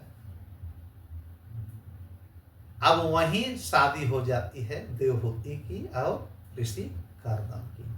देखिए, कोई बहुत शानो शौकत की बात नहीं हुई कि नहीं डेट फिक्स होगा शादी का, दूल्हा दुल्हन मंच पे बैठेंगे, माला जैसे आजकल होता है माला पहनाएंगे, सारे बारातियों को बुलाया जाएगा। जब कितने बड़े राजा, कोई आडंबर नहीं, तत्काल उसी दिन शादी कर दी। ढेर सारा उपहार ले भी गए हैं साथ में। शतरूपा ने ढेर सारा दहेज भी दिया अपने बेटी को, अपने दामाद को, करदम को। ठीक है, अब दे करके वहां से लोग वहीं बेटी को छोड़ करके चले गए। अब शादी हुई करदम ऋषि की। अब भगवान का शुक्रिया करने के लिए बैठे और समाधि में चले गए। करदम ऋषि तपस्या में भगवान को कहे कि भगवान आपने जो कहा वो आ गए, मैंने शादी कर लिया, बहुत अच्छी कन्या है, आचरण इनका अच्छा लग रहा है। और समाधि में चले गए। कितने वर्षों के लिए? 100 वर्षों के लिए। अब ये बेचारी नवयुवती देवहूति बैठी रह गई। आजकल की अगर कोई लड़कियां होती तो 4 घंटे न बैठ पाएंगे। ये बड़े के तपस्वी बन गए, हमको देख करके माया फैला रहे हैं, इस बुढ़े से मैं शादी नहीं करूंगी ना। इतने उम्र में फासला होने के बावजूद एक मन का प्रेम हुआ। शतरूपा वहीं बैठी रह गई। बैठी बैठी वो बूढ़ी हो गई। शतरूपा नहीं, देवहूति। शतरूपा तो इनकी सास है। देवहूति बैठी बैठी, देवहूति माँ करदम ऋषि के इंतजार में कि कब इनकी आंखें खुले, कब ये हमसे कुछ मांग लें। सारा फल फूल माला फूल ले करके जल वगैरह बैठी रही और वो भगवान के तपस्या में, और वो पति की तपस्या कर रही हैं। ओम पति देवाय नमः, ओम पति देवाय नमः। मतलब ये कहने का मतलब है कि वो अपने पति को भगवान से अधिक दर्जा दे रही हैं।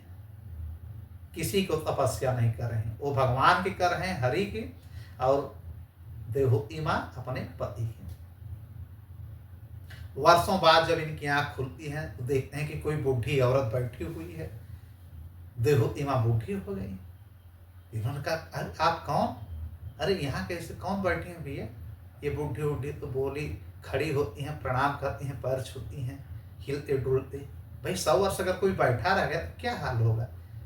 कहा हम आपकी पत्नी देवहूति हैं प्रभु। तब इन्होंने कहा ओहो, अरे प्रिय माफ करना, हम भगवान के समाधि में चले गए थे, आपकी ये दुर्दशा हो गई है। फिर परीक्षा ले रहे हैं करदम ऋषि कि मेरे वजह से जब तुम्हारा ये हाल हो गया तो मेरे साथ सुखी कहाँ रह पाओगी? शादी तो हम लोग कर लिए हैं, लेकिन मैं ठहरा ऋषि हूँ, समय दे नहीं पाऊंगा सही से। कहन प्रभु अब हमारे ऊपर आरोप या लांछन ना अपने ऊपर लगाइए ना मेरे ऊपर लगाइए। मैं ऐसी बात क्यों कर रहे हैं? मेरे भक्ति में कोई कमी है?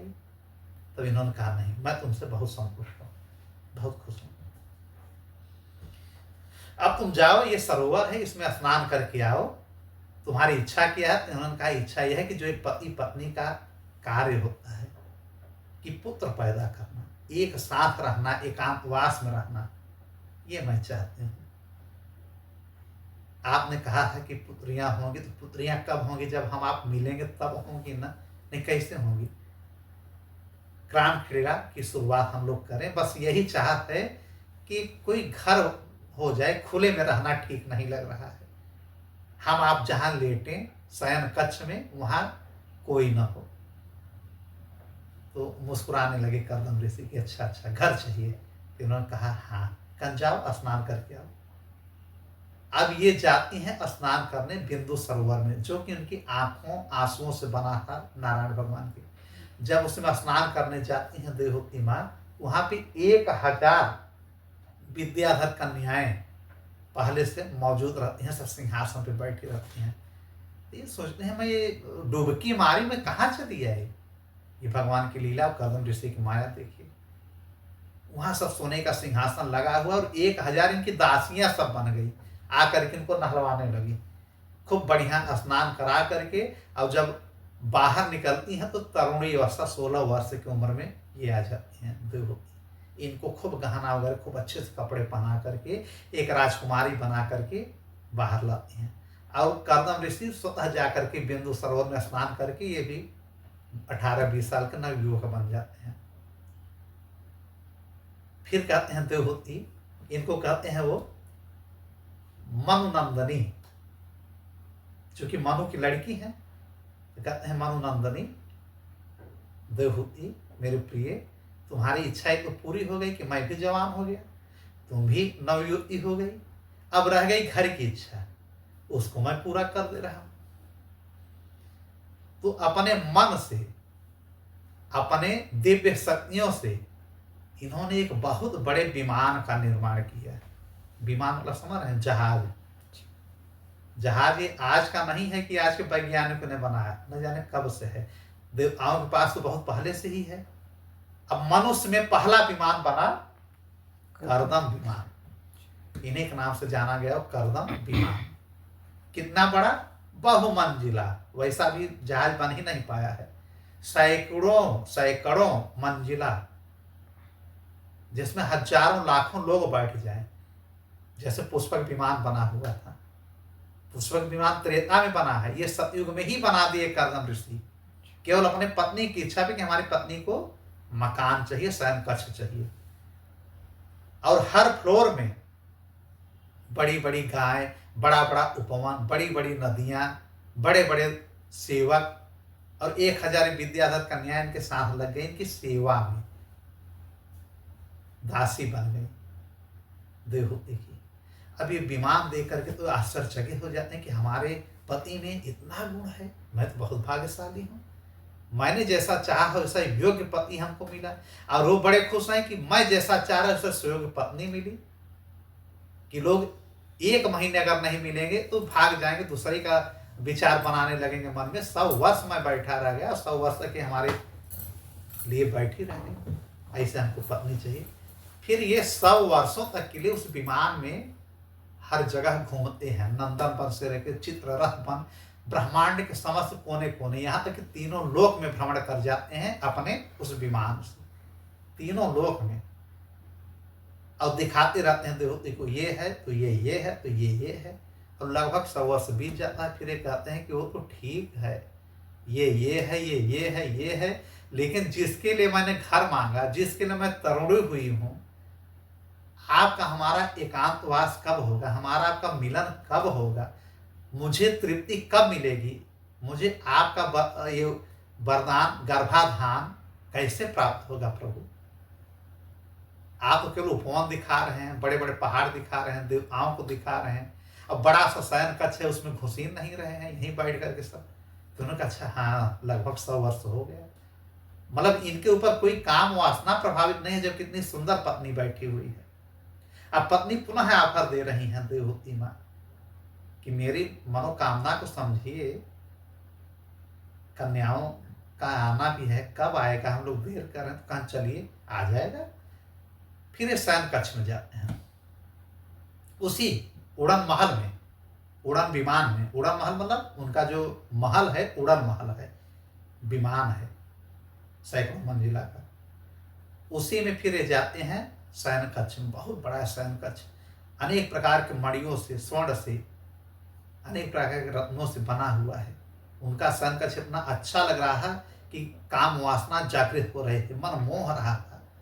और जब ये बिस्तर पे जाते हैं तो 9 रूपों में अपने आप को ये परिवर्तित कर लेते हैं। करदम ऋषि अपने आप को 9 रूप में विभक्त कर लेते हैं, अपनी माया से, अपने दिव्य तपस्या के बल से। और 9 रूपों में 9 बार मिलते हैं अपनी पत्नी से, देवहूति से, और 9 कन्याओं का गर्भाधान कर देते हैं। ठीक है, 9 कन्याएं इनकी तत्काल जैसे मिल करके अपने पत्नी से एकांतवास से बाहर आते हैं, 9 कन्याएं प्रकट हो जाती हैं। 100 वर्ष तक कुछ नहीं किया, तत्काल 9 रूपों में मिला, गर्भाधान किया, 9 कन्याएं प्रकट हो गई। पिताजी प्रणाम, माताजी प्रणाम। फिर ये विमान से 100 वर्ष के बाद आते हैं धरती पे। अच्छा, अपने आश्रम के आसपास कई बार आए, उड़ उड़ के चले जाते हैं, कुटिया को दिखा के, मेरी कुटिया यहाँ मैं तपस्या गया, यहाँ तुम स्नान की।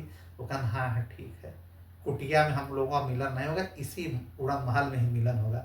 वहीं आकाश में ही इनकी 9 पुत्रियां भी पैदा हो गई। तब ये पुनः धरती पे आते हैं। अब पुत्रियां बड़ी हो गई। कुछ समय बाद अब इन्होंने कहा कि देखो अब मैं जा रहा हूँ संन्यास ग्रहण करने। फिर ये पैरों पे गिर जाती हैं देवहूति माँ कि प्रभु मैं अकेली 9 लड़कियों की शादी कहाँ कर पाऊंगी, और आप जा रहे हैं संन्यास ग्रहण। अरे शादी कर लीजिए फिर प्रभु जाइए। इनका मन था कि थोड़ा और रुक जाइए, अभी मेरा मन भरा नहीं है आपसे, लेकिन आदेश नहीं दे पाती थी, आदेश नहीं दे पाएंगे। कोई साध्वी स्त्री है पति सेवा में मग्न है तो उनको आदेश नहीं देगी, घुमा फिरा करके उनसे वो बात कर देगी, शर्मा शर्मा करके। देवहूति माँ शर्मा रही हैं, एड़ियों से धरती को कुचल रही हैं। अब कर्दम ऋषि देख रहे हैं कि एड़ियों से कुछ इशारा कर रहे हैं, शर्मा रहे हैं, नीचे सर करके कुछ बोल रहे हैं कि प्रभु शादी अभी 9 का करना है, मैं अकेले असहाय अबला कहाँ कर पाऊंगी।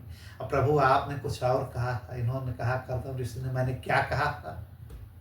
आपने कहा कि एक पुत्र भी होगा, अभी पुत्र आप हमको नहीं दिए हैं। इन्होंने कहा अच्छा हाँ, भगवान ने कहा है कि मैं स्वतः आपके यहाँ आपका पुत्र बन के आऊँगा। मैं उनकी भक्ति में इतना मग्न हूँ कि उनसे उनकी तपस्या करने के लिए मुझे कुछ याद ही नहीं है। हाँ चलो चलो फिर वो भी देखते हैं, व्यवस्था करते हैं। फिर अनेक वर्षों बाद फिर इन दोनों का मिलन होता है। मनु की ये जो पुत्री हैं देवहूति का, और ब्रह्मा के जो पुत्र हैं कर्दम ऋषि का। फिर उड़न महल में नहीं होता है, उसी आश्रम में ही। कहते हैं फिर उड़न महल में चले, क्या नहीं, अब यहीं हम लोग आश्रम में ही मुलाकात कर लें। फिर आश्रम में ही ये लोग मिलते हैं।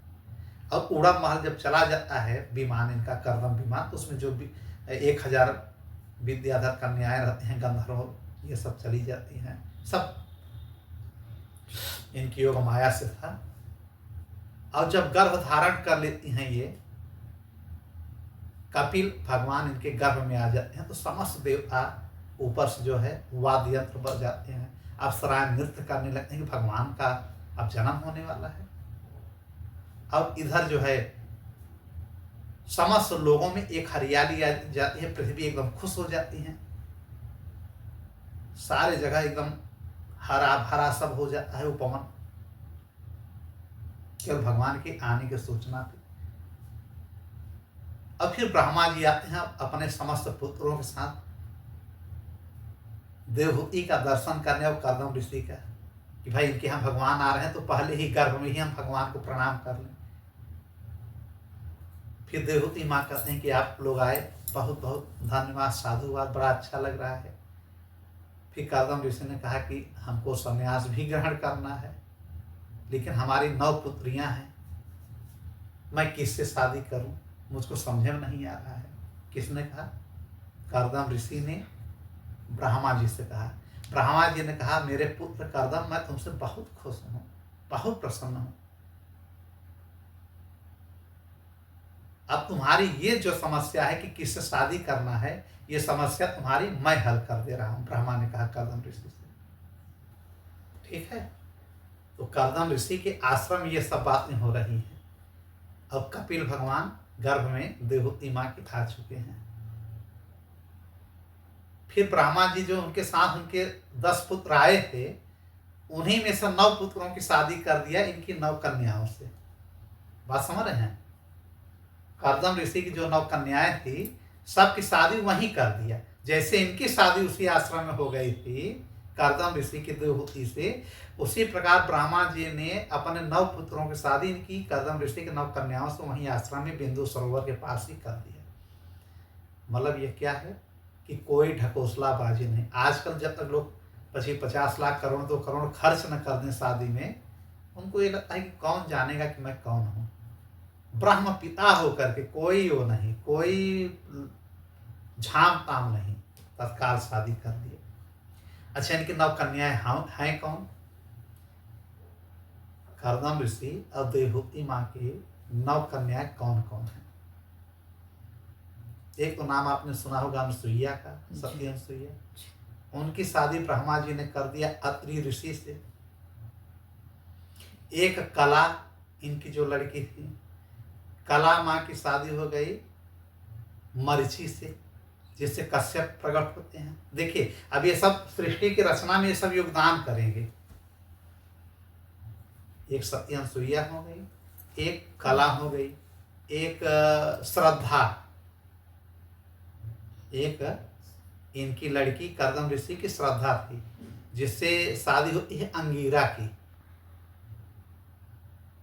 श्रद्धा से अंगीरा की, अंगीरा से बृहस्पति भगवान प्रकट होते हैं और उतप्त है। देखिए ये सब कर्दम की बहुत बड़ी भूमिका है। अगर कर्दम और देवहूति से पुत्रियां न हुई होती तो कश्यप की शादी किससे होती, कश्यप कैसे आती, क्योंकि मर्ची की शादी हो रही है कला से। तो एक हो गई कला, एक हो गई अनसुईया, एक हो गई श्रद्धा, एक है हविर्भु। हविर्भु रामायण में भी इनका जिक्र है। हविर्भु इनकी शादी होती है ऋषि पुलस्त्य से, उनसे विश्रवा पैदा होते हैं। अब विश्रवा से बाद में रावण की उत्पत्ति होती है। देखिए कर्दम ही सबके अब माने जा रहे हैं। जैसे अगर कर्दम ऋषि ना होते तो कहाँ से ये संतान उत्पत्ति होती, कैसे सृष्टि बढ़ती। एक हो गई हविर्भु इनकी कन्या, ठीक है। एक हो गई, कितने हो गए, 4। एक हो गई गति, इनकी शादी होती है पुलह से, ठीक है। एक गति हो गई, 5 हो गए। एक हो गई क्रिया, ये सब इनकी पुत्रियां हैं, कर्दम ऋषि और देवहूति। देवहूति। क्रिया की शादी होती है क्रतु से, क्रतु ऋषि जो थे। एक है इनकी पत्नी कर्दम ऋषि की ख्याति मां, इनकी शादी होती है भृगु ऋषि से, जिससे कि शुक्राचार्य और इधर ये परशुराम का जो वंश चलता है। कितने हो गए, हाँ। एक वशिष्ठ से जो शादी हुई थी अरुंधति माँ की, एक इनकी कन्या कर्दम ऋषि के देवहूति की है अरुंधति, इनकी शादी वशिष्ठ से होती है। वशिष्ठ मतलब श्री राम जी के जो गुरु हैं, ठीक है। और एक है इनकी कन्या शांति, शांति शांति कितने हो गए, 9 हो गए। 9 हो गए ना। तो शांति की शादी हुई थी ऋषि अथर्वा से, अथर्व, ठीक है। इस प्रकार 9 की शादी ब्रह्मा जी ने उसी आश्रम में करा दिया कि आपकी जिम्मेदारी। देवहूति माँ भी बहुत व्याकुल थी और कर्दम ऋषि भी बहुत व्याकुल थे कि मैं कहाँ ढूंढने जाऊंगा, योग्य वर मिले न मिले, पिताजी मैं क्या करूं। तो उन्होंने कहा तुम मेरे छाया से प्रकट हुए हो, ये भी हमारे मन से सब प्रकट हुए, हमारे ही पुत्र हैं। इसी समय तो 9 लड़कियों की शादी करा देते हैं। तब ये प्रसन्न हो जाते हैं कि मैं मुक्त हो गया। एक बाप हमेशा, अगर लड़की पैदा हुई है तो हमेशा, चाहे ऋषि मुनि राजा कोई भी रहा हो, वो हमेशा मतलब पीड़ित रहते हैं कि हमारा सुयोग वर कैसे मिले। अब भक्ति का प्रताप देखिए, कितने बड़े भगवान के भक्त हैं कि इनका सब काम, इनकी भी शादी उसी कुटिया में हो गई आश्रम में, इनके बेटियों की भी शादी एक समय आने के बाद वहीं हो गई, कहीं जाने की जरूरत नहीं पड़ी। पत्नी खुद चली आई थी और दामाद लोग खुद चले आए उसी आश्रम में। ये भगवान की कृपा अपने भक्त के प्रति, नारायण भगवान की। अब ये कर्दम ऋषि और देवहूति की 9 पुत्रियों की आने के बाद, शादी होने के बाद अब आते हैं कपिल देव महाराज। अब कपिल मुनि का प्राकट्य इनके गर्भ से होता है देवहूति के। ये एक अवतार है भगवान नारायण का। तो हम बोले श्री कपिल देव महाराज की जय, कोटि कोटि उनको हम लोग प्रणाम करते हैं। अब ये कपिल महाराज से मिलते हैं, एकांत में ले जाते हैं कर्दम ऋषि, कहते हैं प्रभु, और बड़े भी हो जाते हैं तत्काल। समस्त देवता लोग आकर के इनकी अर्चना पूजा पुनः करते हैं पैदा होने पे कपिल मुनि का। इनको झोपड़ी के एकांत में ले जाते हैं, कहते हैं प्रभु आपने अपना वचन निभा दिया, अब मुझे संन्यास ग्रहण करने का आदेश दीजिए। वैसे तो ये प्रणाम करना है सबके सामने चूंकि पुत्र हैं, लेकिन एकांत में ले जाकर के चरणों में गिर पड़े कर्दम ऋषि, साष्टांग प्रणाम।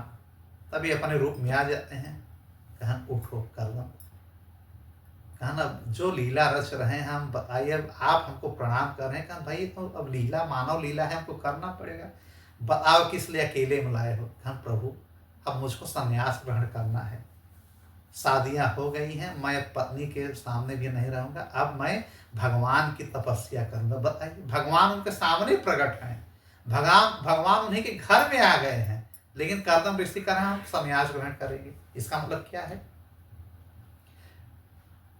इसका मतलब यह है कि भगवान के आने पर क्या वो संतुष्ट नहीं हुए? बिल्कुल संतुष्ट हुए, लेकिन ये एक भक्त की पराकाष्ठा देखिए कि भगवान से थोड़ा दूर रह के विरह में उनको याद करके उसकी एक अलग ही प्रेम रहेगा, उनकी याद करता रहेगा। जैसे प्रेमी प्रेमिका अगर आपस में बिछड़ जाते हैं, खूब याद करेंगे एक दूसरे को, अब पास में आएंगे 2-4 दिन के बाद फिर वही लड़ाई, फिर वही है हम तुम्हारे चक्कर में चलाइए, जो अनेक प्रकार की बात। और जब विलग हो जाएंगे खूब मिलेंगे, भैया कहाँ हैं, हम आपके बगैर नहीं रह पाए। यही भावना भक्त और भगवान की, कि हमारे घर में भगवान जरूर हैं, लेकिन वो एक शिक्षा दे रहे हैं हम लोगों को भी कि आप लोगों को घर तो भगवान आने वाले नहीं हैं। तो एक चीज आप कर सकते हैं कि जैसे मैं अपने घर में भगवान को छोड़ के जा रहा हूं, संन्यास ग्रहण जरूरी होता है भगवान की खोज में। ये कर्दम ऋषि बता रहे हैं कि मुझे संतुष्टि नहीं मिली है, भले भगवान आ गए हैं, लेकिन इनकी वो तपस्या मैं इनके सामने नहीं कर पाऊंगा जो अकेले में एकांत में रह करके मैं करूंगा। जैसे पत्नियां अपने पति की बुराई सामने नहीं कर पाएंगी, लेकिन अगर कोई मिल गया तो सब बुराई है तो 1000 बता ही देंगी। उसी प्रकार से अगर मैं सामने रह गया तो 1000 अगर हमको इनका नाम लेना है, तपस्या करना है, तो मैं 100 भी नाम नहीं ले पाऊंगा, क्योंकि हमारे सम्मुख खड़े हैं। और एकांत में जाऊंगा तो खूब तपस्या करूंगा, खूब भगवान का नाम लूंगा। तो भगवान ने कहा एवं जाइए, आप अपने लक्ष्य में जाइए, मैं तो अब अवतार ग्रहण किया हूं, मेरा काम है कि मैं अपनी माँ देवहूति को इस संसार, इस कलमश से पहले मैं दूर करूंगा, ज्ञान दूंगा, इन्हें सांख्य दर्शन का शिक्षा दूंगा, और मैं इस पृथ्वी पर काफी वक्त तक रहूंगा, कल्पों तक रहूंगा। आज भी कपिल मुनि सागर में, कहाँ पे? गंगा सागर। हाँ, इन्हीं के नाम से गंगा सागर है, वहाँ कपिल भगवान आज भी तपस्या करते हैं। फिर ये चले जाते हैं कहाँ? तपस्या करने। इनको प्रणाम करके पत्नी से मिल करके कि अब हमारे विषय में याद मत करना। उन्होंने कहा मैं कैसे चलूं? कहा प्रभु हैं, अब इनसे तुम अपना ज्ञान लेना, तुम्हारी मुक्ति यही हो जाएगी, हमारी मुक्ति जंगल में होगी। फिर भगवान ने कहा ना कि ठीक है, आप फिर हमारे परम पद पे, परम धाम पे चले आइएगा। फिर ये जाते हैं, सैकड़ों वर्ष तक किसी से बातचीत नहीं करते हैं कर्दम ऋषि, कभी चूल्हा नहीं जलाए, मतलब अपने से भोजन नहीं बनाए, मांग मांग करके भिक्षा। बताइए, घर में भगवान हैं और भिक्षा मांग करके जीवन निर्वाह कर। भिक्षा मांगने से क्या होता है? जंगल में जाने से क्या होता है? जो अंदर भावना कलमश होता है, जो अधर्म होता है, पाप होता है, जो गलत सही खाने की आदत पड़ी रहती है ना, वो सब निकल जाता है। 56 प्रकार का भोजन करने का मन नहीं रहता है। भाई 56 प्रकार के भोजन करने का मतलब कि हमारे अंदर लालसा है, इच्छा है कि मैं अच्छा खाऊं, अच्छा पहनूं। और वहाँ पे कभी निर्वस्त्र रहे हैं, कभी फटी पुरानी लुंगी लगाए हैं, मतलब धोती पहने हुए हैं। इस प्रकार से उन्होंने कभी छत ग्रहण नहीं किया कि किसी के कुटिया में रह लें, ना, पेड़ों के नीचे रहते थे कर्दम ऋषि। भिक्षा मांग करके जीवन अपना यापन किया, स्नान करते, त्रिकाल संध्या करते, ये सब करते हुए फिर ये अपना प्राण त्याग देते हैं और पहुंच जाते हैं वैकुंठ। ये कर्दम ऋषि की कहानी है, कथा है भागवत में। अब कर्दम ऋषि की वजह से न जाने कितना सृष्टि का शुरुआत हुआ, निर्माण हुआ। ठीक है, अब इनका जो वंशज है, इनके विषय में आगे बात किया जाएगा। अब जो हमारा प्रसंग बनेगा देवहूति माँ और कपिल भगवान के संवाद का। ठीक है, सांख्य योग पे इन्होंने बहुत बड़ा प्रवचन दिया है, तो इसकी अब चर्चा हम लोग आगे करेंगे कि इन्होंने अपनी माँ से कैसे क्या बताया कि ये शरीर क्या है, आत्मा क्या है, परमात्मा क्या है। ये सारी बातें अगले प्रसंग में हम लोग करेंगे। कपिल देव उपाख्यान कहा जाता है इसे। ठीक है, तो ये मैत्रेय ऋषि ने जो कथा सुनाई विदुर जी को, या सुखदेव जी जो सुना रहे हैं परीक्षित जी को, सूत जी सुना रहे हैं समकालिक ऋषियों को, उसी बात को हम लोग थोड़ी से कम बेसी में करके आप लोगों को समझ रख रहे हैं।